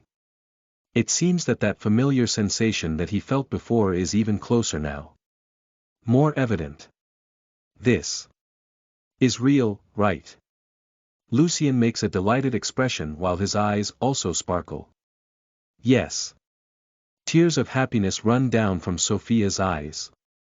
You are going to be a daddy. She speaks and quickly gives a peck on his lips. Tittle. Daddy hashtag hashtag hashtag hashtag hashtag hashtag hashtag hashtag hashtag hashtag hashtag hashtag hashtag hashtag hashtag hashtag hashtag. If you want to support me and read more than 150 chapters ahead, visit my Patreon. Patreon.com/LamentHief. You can also donate to my Ko-fi. ko.fi.com/LamentHief. Any donation helps me a lot and allows me to continue writing. Chapter 366. Thrilled you are listening at novelfull.audio. Children. Lucien never thought about that before meeting Lust. Before, he only thought of avenging his mother and then rescuing her after learning that she is actually alive. Then other things filled Lucien's mind as protecting and loving his sisters and wives. So he met the cute little Ko and other kids as the little girl from Niola's group who wanted to join his troops even though she was so young. Whenever he thought of how cute and adorable children are, he also felt sad about being sterile. He did not feel sad for himself but for his wives, who could not have their own children with him, and his mother, which would never be the grandmother of his children. But again, the situation has changed. After his first time with Oya and her characteristic roar, the possibility of children became a reality for him and his lovers. However, that possibility can be a blessing or a curse now. He has sex with over 2,000 women, and even the pregnancy of his main wives could be complicated now that they are not very powerful and face deadly battles often. Lucien had to put the thought of children in the back of his mind for a while so that it wouldn't stop him from making his women stronger. Yet, just to know that there was such a possibility, all his wives experienced an update in their goals, which no matter what they were before, now they have to live with a strong desire to be the mother of Lucien's children. That desire was not only positive to make the girls strive to be stronger and protect their future children but also greatly improved their sex sessions. Now girls don't see sex just as a way to connect with Lucien, feel pleasure, and become stronger, but also to expand their family and satisfy that desire in their hearts. Still, that possibility was just Oya's instinct, Lust's guess, and his wife's expectations. Lucien accepted that possibility, but he still had not wondered what it would be like if he were really going to be a father soon. Until now. Caressing Sophia's belly, he can really feel a strong familiar sensation. He feels a connection that is different from that he has with his soul weapons, Lust, and his wives. This is real. Right. Lucien can't help but smile as he asks himself a rhetorical question. Not even lust could convince him that the incredible familiar sensation he is feeling is not his child in Sophia's belly. Even though it doesn't have any logical explanation yet, he is sure of what he is feeling. And Sophia thinks so too. She is also sure that she is pregnant with Lucien's baby, and both of them are radiantly happy. She giggles while using Lucien's hand to caress her belly. "Yeah, you'll be Papa Lucy soon." He hugs Sophia tightly again. "Thank you, Sophia. Thank you, my love. I cannot describe how happy I am for that. You don't have to say anything, I can feel your happiness, and it's like mine." Sophia can't stop smiling as she strokes Lucien's hair and horns. They continue to kiss and caress each other in the air while Daisy and his other wives gather on the ground below them. "Oh, you're alive." Wrath comments with a surprised expression as she looks at Daisy. She didn't think the injured mature vampire could handle the tracker.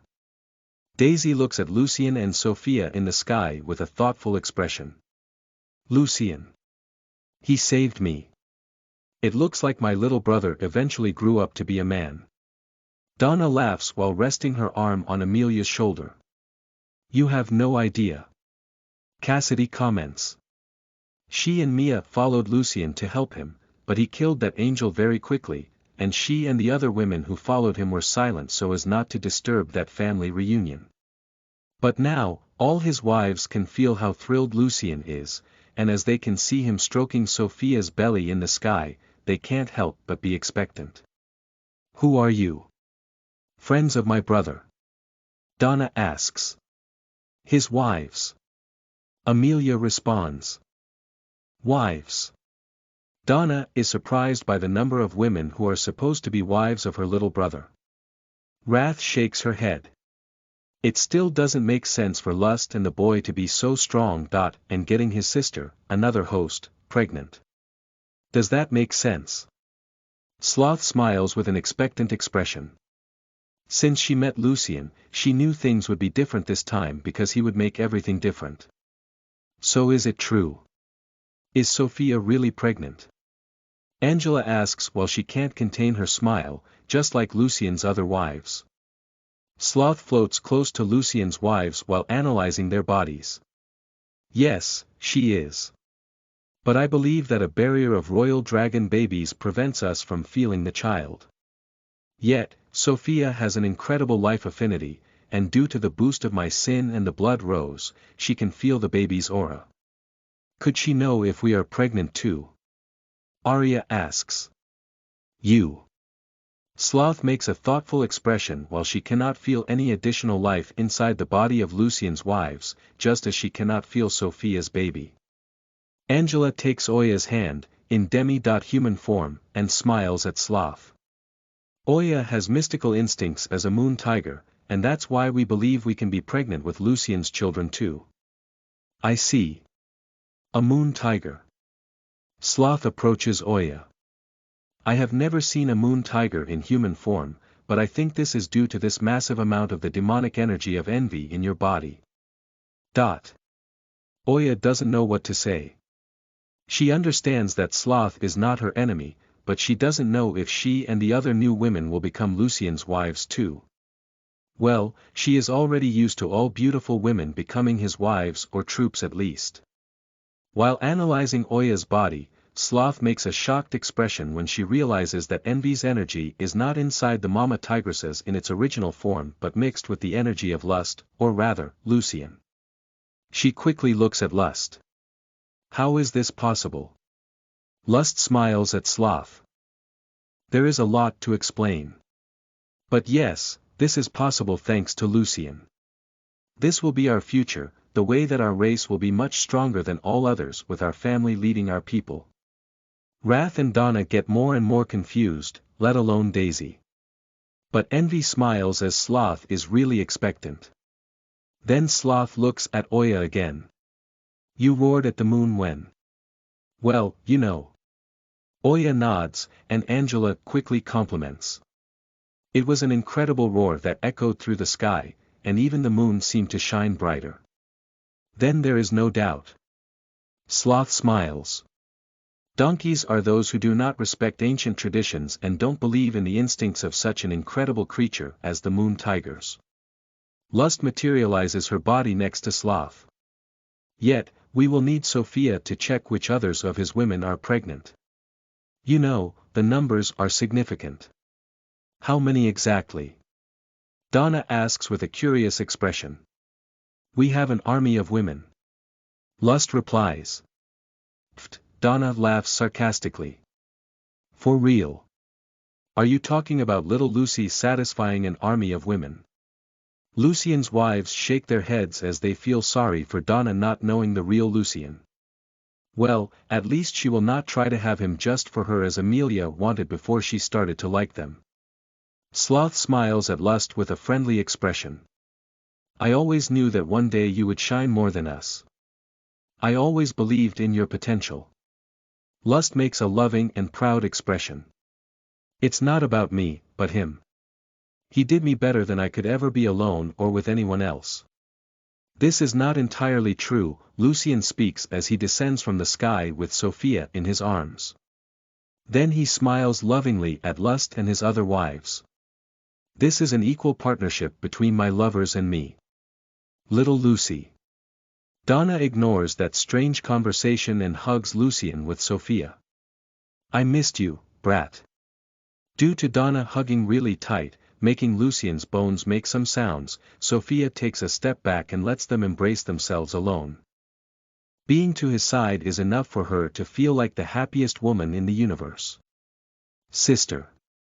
Amelia speaks in a timid tone. Sister. Sophia nods to Amelia with a friendly expression, but she doesn't take a step away from Lucien. Everyone there can see that there is something strange between Sophia and Amelia as they look at each other with odd expressions while the mood seems to be heavy and tense. Amelia always envied the fact that Sophia was so close to Lucien and thought that that was why she didn't have space in his heart. She tried to approach him several times, but Sophia was always there, defending her position as a guard tower. Sophia, on the other hand, always felt Amelia's envious gaze on her. It didn't take long for Sophia to understand that Amelia also wanted Lucien differently than just siblings. She would not mind if Lucien gave his affection to other women, especially their sisters. But Sophia also knew that Amelia didn't think so and wanted Lucien to belong only to her. Sophia would never give up on having Lucien's love, and she also didn't like Amelia's violent behavior and manipulations, which resulted in their relationship getting strange. Now, while Amelia knows that Sophia will remain the same, that is, someone who will support Lucien in everything and therefore will always have a special affection from him, Sophia does not know what happened between Amelia and her lover. So. You're pregnant. Amelia speaks in an envious tone. In fact, her whole body burns with jealousy, and envy can feel their power rising like never before and breaking the barrier of the Earth realm's second layer really easily. Sophia smiles with a proud expression as she thinks to herself. I won. And I will be the first woman to have his child as well. But it is obvious that she contains her willingness to boast about that not to create conflicts. Have you been together for a long time? Amelia also tries to contain her jealousy while making a sad expression and responding to Sophia. Not enough, I guess. Sophia can feel that Amelia is not happy with her arrival. That does not mean that they hate each other, but it is evident that Amelia did not get what she wanted from Lucien, and now Sophia's presence can obstruct her plans. Perhaps the problem is not the time. Sophia speaks openly. She has no intention of being kind to Amelia after she has mistreated Lucien many times. Amelia has no answer for that comment. She very much regrets never being able to express her feelings for Lucien and being too shy to take that step even when he tried to approach her. But she will not back down. She will not be intimidated by the beautiful relationship between Sophia and Lucien and will guarantee her place beside him without manipulation but showing her love for him. And Lucien knows that. He knows that Amelia is now a different person, and even though she is still very jealous, how she will always as Envy's host, he already loves her very much and knows that she loves him too. They just need to take a small step to reach their true potential together. He stops hugging Donna and holds Sophia's hand while extending his other hand to Amelia. Don't let past issues get in the way of what this really should be, a time to celebrate. We should be happy to be together, healthy, and getting stronger so that soon our whole family can be together like that. Sophia nods while hugging Lucien's waist. Amelia approaches them, holds his hand, and embraces the other side of his waist. Both sisters make cute sounds of agreement while looking at each other with competitive expressions. Lucien and his wives can see that things will not be so simple between Sophia and Amelia, while Marie and Lena look at each other after understanding those expressions well. Still, all Lucien's wives know that conflicts are almost impossible as long as they feel so happy around him. And now, knowing that the possibility of all of them being pregnant is high, the moment is one of extreme happiness.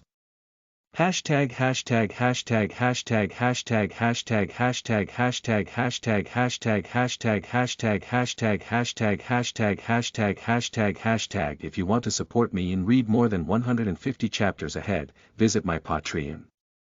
Patreon.com/LamentHief. You can also donate to my Ko-fi. ko.fi.com/LamentHief. Any donation helps me a lot and allows me to continue writing.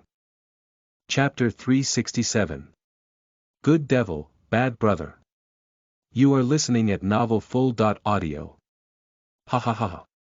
Donna starts to laugh when she sees Amelia and Sophia's cute expressions in Lucien's arms. Although Donna likes to see them acting so lovingly, she knows what kind of thing is bringing them together and doesn't know if it's good or bad for their family. I want to see our big sis reaction when she finds out what kind of naughty thing you've been doing, Donna speaks in a funny tone. Lucien smiles at Donna. You just need to look up. Ha. Donna gets confused, but Wraths quickly warns her mentally of Pride's aura approaching them. They look south and see the clouds making way for someone flying at extremely fast speed. Even Lucien is surprised by that. After all, Eve is much stronger and faster than a normal Sky Realm person due to Pride and the Bloody Rose. In less than 2 seconds, Eve flies a few miles and reaches above the group. She stops in the air and observes her siblings with a proud and loving expression, as it is easy to understand what happened due to the mutilated bodies of the angels on the ground. I think I missed the fun. She speaks with a fake sad expression. Big sis. Donna is very happy to see Eve. She jumps up with such force that she makes the ground shake before she starts to hug Eve in the air. Eve hugs Donna tightly while Pride materializes her body on the ground in front of Lucien. Sister. Wrath speaks in a respectful tone as he walks towards Pride. She respects her oldest sister very much, as does Lucien, and his sisters respect Eve. But Pride ignores Wrath as he approaches Lucien. She wipes a bloodstain on the collar of his shirt while making a curious and surprised expression. Oh my! What did you do? Pride asks as Wrath is furious for being ignored because of Lucien. Lucien doesn't know what to say. He doesn't understand why he finds Pride so incredible, but at the same time, he doesn't want to lose his own pride by looking so affected by her. But Lust does not miss the opportunity to exalt Lucien's achievements, especially to Pride, as she knows that it will be much more difficult to make Lucien want to seduce Eve. Oh, no big deal. He just killed 2 angels from the Sky Realm 3rd layer after having a little trouble killing one from the 7th layer. Lust speaks in a relaxed tone, but it is evident that she is very proud of Lucien for that. Pride is really shocked, which is extremely rare, and Lucien has shocked her several times in a short period. She looks at Lust and Lucien's faces several times before starting to laugh. Ha ha ha ha. Oh boy, you really are something. Maybe. You are even worthy of. Pride laughs as she doesn't doubt Lust's words. Worthy of what? Lucien makes a confused expression. Pride stops laughing while her eyes shine with white light. Worthy of my respect. What? Wrath exclaims while unable to accept that Lucien has actually killed an angel from the Sky Realm's 7th layer and now even has Pride's respect. The only other person Pride ever said to respect was the legendary Dragon Queen of War, so how could a simple boy with peculiar characteristics also be worthy of that great honor? Envy and Lust just smile as they are proud of Lucien, too. Sloth also smiles as she finds it most amazing that Pride is praising the host of another sin, and he is even Lust's lover. There was always a lot of rivalry between the sins, and that competition extended to their hosts. But now, not only are the 7 hosts united siblings, but they also share deep bonds of love with Lucien, and even other sins respect and love him. Sloth can already see a change in their leadership of them, and more, the consequences of Lucien's actions can change everything, even the future of their whole race. Lucien feels very good to hear that Pride could already respect him. But that is far from everything he wants. Since he saw Pride and realized how different she is from any other woman, he wanted to not only get her respect but also make her totally love him. Wanting to conquer Pride's heart is not just a wish from Lucien's heart, but it is the best way he can see to achieve his goal of making his family stronger. He knows that making Eve cooperate with his methods will be very difficult due to how she sees him as a little brother and he sees her as big sis, but with Pride, he doesn't have these problems and just has to gain her respect to start seducing her, without feeling awkward. So he smiles at Pride, making the hearts of all the women there tremble with his charm. And who said I wanted your respect? Pride laughs again as he caresses his beautiful face. The fact that he is the most handsome man she has ever seen and that he is proud of that is incredible. After all, even his enemies respect him and admire him for that. Some things don't have to be said to be true. Pride speaks in her naturally arrogant tone. Fair. Lucien answers in an honest tone but is surprised when Pride steps forward and moves her hand towards his groin. Of course, he can't help but be confused about her sudden action. Everyone around is also surprised by Pride's movement, but she moves her hand to the side before touching Lucien's pants and grabs the ghost lady by the grip. The silver blade that was calm and containing her aura while enjoying Lucien's demonic energy is quickly stressed by being get away from him. Pride raises the ghost lady, who desperately tries to get rid of her and return to Lucien. However, Pride continues to hold her tightly and use her dominant aura to suppress the sword's chaotic energy. A cursed weapon. It's been a while since I saw one with such a strong personality, let alone see someone control it without using force. Pride is shocked by Lucien again. Wrath is even more shocked, mainly because she understands cursed about weapons and knows that this is impossible even for her to contain the anger of such weapons. No, no, no, this can't be. No one has ever had a good relationship with a cursed weapon. This is a trick. Wrath doesn't believe that Ghost Lady was calm in Lucien's scabbard or that it was for real a cursed weapon. Pride looks at Wrath with an expression of disapproval. Are you doubting him or me? Wrath shakes her head as she realizes that she has offended Pride. I didn't mean that. I'm sorry, big sis, but this is just. Just what? Pride asks sarcastically and quickly continues. Aren't you feeling the chaotic aura of it? Didn't you see me take the sword out of his scabbard? Also, you weren't feeling it before because she was calm and restrained by her own will with him. Pride's words leave no doubt about the situation, but everyone wonders if she is also doing this to praise Lucien as Lust did or if she is just curious about how he tamed the sword. Wrath obviously believes in Pride's words, but she still thinks it may be Envy and Lust's trick to manipulate them. Sister. I understand that the sword was under his control, but I don't understand how he did it. That could be Envy and Lust's plan. Ha ha ha ha. Pride starts to laugh sarcastically and then throws the sword at Wrath, shocking everyone.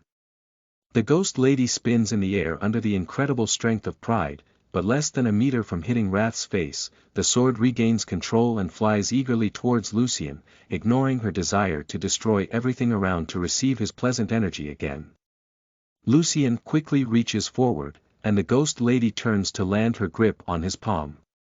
He picks her up and puts her in the scabbard, where she becomes calm again and contains her aura, like a docile kitten. Pride slowly claps her hands as she looks at Wrath. It doesn't matter how he did it, he and only he has control over the sword. I didn't feel the aura of lust, envy, or anyone else when he took her. And you, did you felt something wrong? Wrath is shocked again as the cursed sword seems completely under the control of Lucien and only him. She bows her head while she regrets doubting him. I see. She says while gritting her teeth. Part of her is angry with the sword for not making sense, angry with Lucien for being so incredible and stealing Pride's attention, but part of her is angry with herself. Another person who is angry is Lucien. He doesn't like Pride's arrogant attitude and mainly because she touched one of his girls without her consent. He approaches Pride and looks her in the eye with a neutral expression. Never touch her again. Or what? Pride provocatively smiles as she moves one of her hands in front of his groin again. Lucien smiles as he prepares to start fighting Pride. In fact, he is eager to exchange unarmed blows with her again, especially after killing Melita. A specific part of his soul craves for exciting battles. Pride also wants to fight Lucien. She wants to help him reach his full potential and then be thankful to her. She wants him to respect her above all his women and seek her all the time. She wants to be more important to him than Lust, Eve, and everyone else. Damn. Are you going to start fighting again? Can't we have some peace for a while? Eve descends from the sky and lands in front of Lucien and Pride. Then she drives them away. Eve is right. We have a lot to do now, so this is not the time for fights. Sloth approaches them and speaks before amicably smiling at Lucien. Lucien is stunned and confused for a second while realizing how beautiful Sloth is. She has a curvy body similar to Cassidy's but with even bigger breasts and slightly wider hips. Also, she has a gentle face like Angela's and already looks like a loving mother, which is definitely the kind of woman Lucien admires most. How could I not remember that she was so beautiful? He thinks while he doesn't remember that when he met Sloth, he only had thoughts for his mother. Wrath makes a sad expression after Sloth's words. Fuck. I wanted to see this fight. Pride to laugh while looking at Lucien. The first time was so good. So, it will certainly happen again, so you can watch us, Wrath. Eve ignores Pride's comment and shakes her head as she walks towards Sophia. Little sister, I missed you. Me too. Sophia smiles and hugs Eve. How are you? Eve asks while checking Sophia's body. She feels responsible for all her siblings and wants to make sure they are really alright. Sophia giggles. We are really fine. Eve is curious about the loving tone that Sophia says, we, and asks her about that. We. Yeah. Sophia smiles as she strokes her belly. Eve doesn't want to believe that, but Donna confirms her thought. Lucy is going to be a father. Most of the people there had already understood that, or rather, they were still trying to accept that it is real and very bizarre, but hearing it out loud still shocks them, especially Eve and Pride, who arrived just ago. Eve still hadn't accepted the fact that Lucien told her he did that with Sophia, but a child. That's too crazy. She can't stop thinking about Sophia's mother's expression when she finds out that her daughter is pregnant with her own brother's child. Ha ha ha ha ha. When the mind cannot accept something, it creates distractions to pretend that the problems don't exist. In Eve's case, she starts laughing wildly. Everyone is confused without expecting that reaction from Eve, but Lucien knows his big sis well and is sure that her current state will not last long, and she will probably want to punish him. Then just as he thought, Eve starts to stop laughing while looking at him with an expression that slowly becomes angry and furious. Lucy. Do you really think it's right to get your own sister pregnant? Eve asks in such a furious tone that Wrath starts to laugh in delight with so much demonic energy flowing. Hashtag hashtag hashtag hashtag hashtag hashtag hashtag hashtag hashtag hashtag hashtag hashtag hashtag hashtag hashtag hashtag hashtag hashtag. If you want to support me and read more than 150 chapters ahead, visit my Patreon. Patreon.com/LamentHief. You can also donate to my Ko-fi. ko.fi.com/LamentHief. Any donation helps me a lot and allows me to continue writing. Chapter 368. Overprotective Aunt. You are listening at NovelFull.audio. From the penetrating look of Eve and her angry tone, Lucien knows that he will not escape a scolding this time with just words. In that second or less than a second, he focuses all his remaining demonic energy, in fact, a good amount that he regenerated with Sophia. He felt not only the pleasure of having his beautiful and cute sister again in his arms, added to the good news about him going to be a father, but Lucien can also feel the demonic energy of Sophia already inside his body, making him feel relaxed, a feeling that matches very much well with pleasure, plus an incredible boost in his life mana. Lucien's body glows with purple energy, with a slight greenish sparkle as Eve disappears into a white blur. Whoosh! No one has time to say a word or even understand what's going on, while Lucien also becomes a purple blur and is chased by the white blur around the group. Whoosh whoosh whoosh! Eve pursues Lucien in circles around the group at super high speed while the others can only protect themselves from the strong winds as they are unable to follow their movements with their eyes. What the fuck? Donna and Wrath exclaim together while shocked by the difference in power between them and Lucien and Eve. Wrath thought she was doing very well with Donna and would only be inferior in progress to Sloth and Sophia because they have a big head start, and Eve and Pride, of course. Pride and Eve are really as powerful as Wrath and Donna expected, but how is it possible for the weak brother and the weaker Sin to be able to be as incredible as they? Lucien and Lust's performance makes Wrath and Donna see that they are not doing really well but falling behind. It is also evident that Sophia and Sloth will cooperate with Lucien to become stronger even faster, making Wrath and Donna fall even further behind. Well, that's not exactly what Sloth's thinking right now. She just smiles as she watches Lucien shock them all again. She always thought that her hosts could cooperate with Lust's hosts very well, and now will be the best time for that. And, of course, she also wants to have her shade of Lucien for herself and who knows, one day, to fulfill her deep desire to be a mother. Sophia, Amelia, Envy, and Lust have the same proud expression as Lucien's other wives as they see that their hubby is already so amazing. But Lucien knows that Eve is approaching him. Without enough demonic energies to make a mix of energies, he is a few power levels below her, which is actually stronger than Melita while at the very beginning of Sky Realm. Eve could have already reached Lucien, but she is restraining her power as she just wants to pull his ear and vent some of the frustrations of her heart. She would never really want to hurt her beloved little brother, even when he does things that are sure to cause problems for them. When she is almost reaching him, Lucien flies to the sky, but Eve can now fly at super speed and catch him before he goes far. The ghost lady comes out of Lucien's scabbard to defend him, but Eve quickies hold her by the grip and restrain her by force. She holds him by the ear and knocks him to the ground while she falls on top of him and spikes the ghost to the ground. Lucy! Can't you see how dangerous your actions are? Lucien makes an expression of pain and regret to satisfy Eve's expectation about punishing him, but actually, that pain is nothing compared to what he endured from Melita an hour ago. Stop it, please, big sis. Sophia quickly approaches them and begs Eve to stop. Eve looks at Sophia with a sorry expression.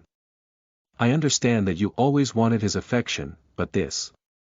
A child in the middle of our screwed up life. Lucien is unable to contain his smile when he realizes that Eve is not angry with them for having sex but concerned for the child. And well, he is also concerned about the future of his children in the midst of so many problems that they have. But he and his family are getting stronger so quickly that soon they will have the power to solve such problems, and his children would have a good life.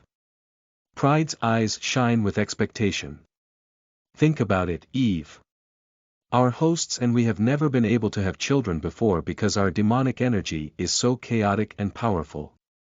But now, Lucian is already so powerful in mortal realm as Sophia is in the earth realm, so imagine how powerful their children will be.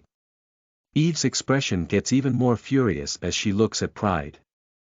Do you want to use their child as a weapon just like you and our father use us? While Pride doesn't answer that question, Lucian strokes Eve's face. We would never let that happen. You know, we are already stronger than our father, and before the child is born, we will have the power to kill the Pope and any other immortal realm person of our homeworld. Lucy. Eve looks at him with a concerned expression. The child should not share our problems. We cannot let that happen to us to be repeated with them. He uses a hand to continue stroking Eve's face and, with the other, takes the ghost lady from her hand.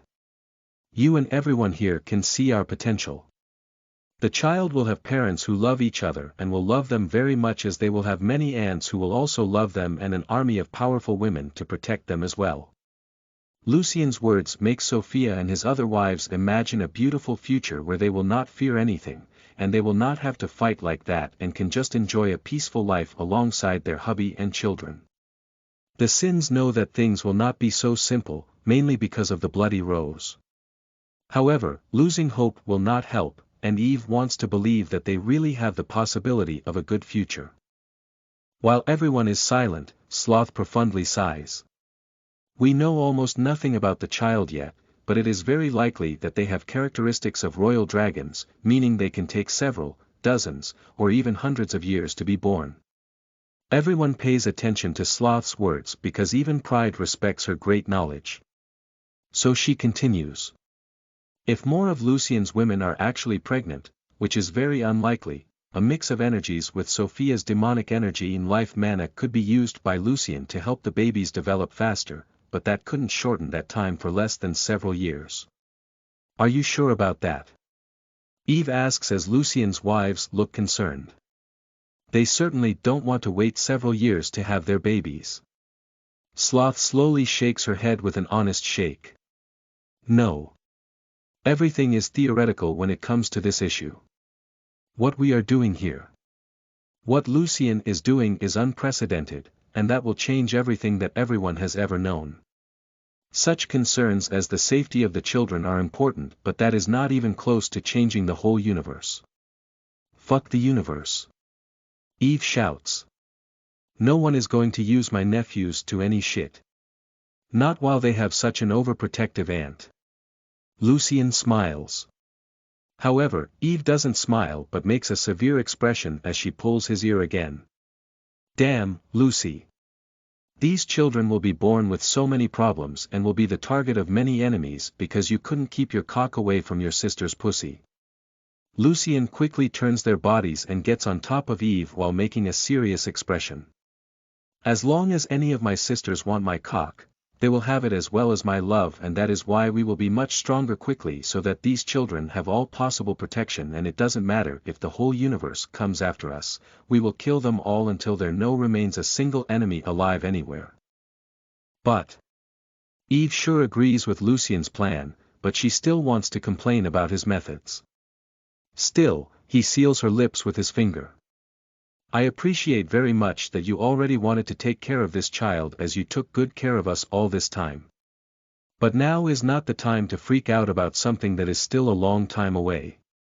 We have to focus on the present and getting stronger. Eve again agrees with Lucian's words, which makes her fear his next words. He keeps talking. An army of angels is coming here now, and I don't think we will have a problem dealing with them with our current power level. But other enemies, more powerful ones, can appear at any time. Lucian seductively smiles. So we need to be prepared. Lust's energy in mine is the link that can mix our energies, making us stronger very quickly. Also, Sophia, Amelia, and Envy want this, so there's nothing wrong going on here. Then he quickly looks at Donna before looking at Eve again. I would never force anything on you or any of our other sisters, and we don't necessarily need to do it. As soon as Pride and Wrath are spreading their legs for me willingly, you will understand our true potential.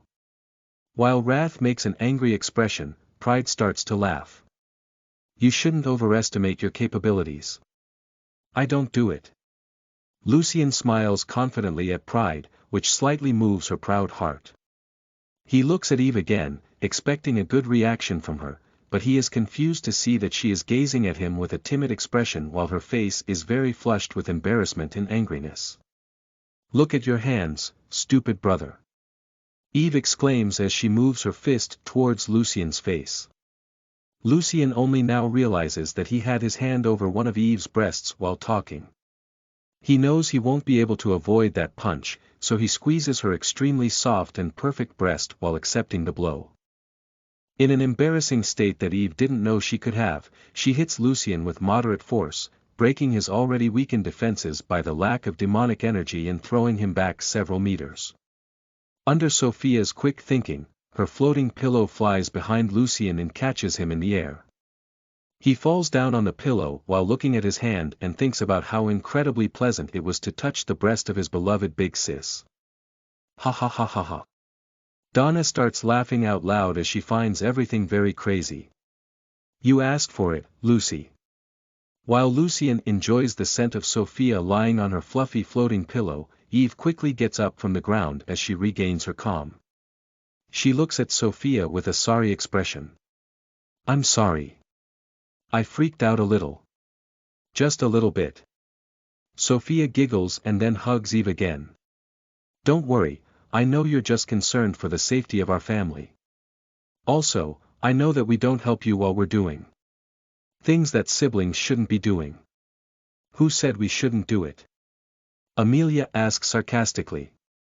We just need to kill everyone who disagrees with us, and then we can make any rules and break them. This is definitely a good way of thinking. Wrath nods.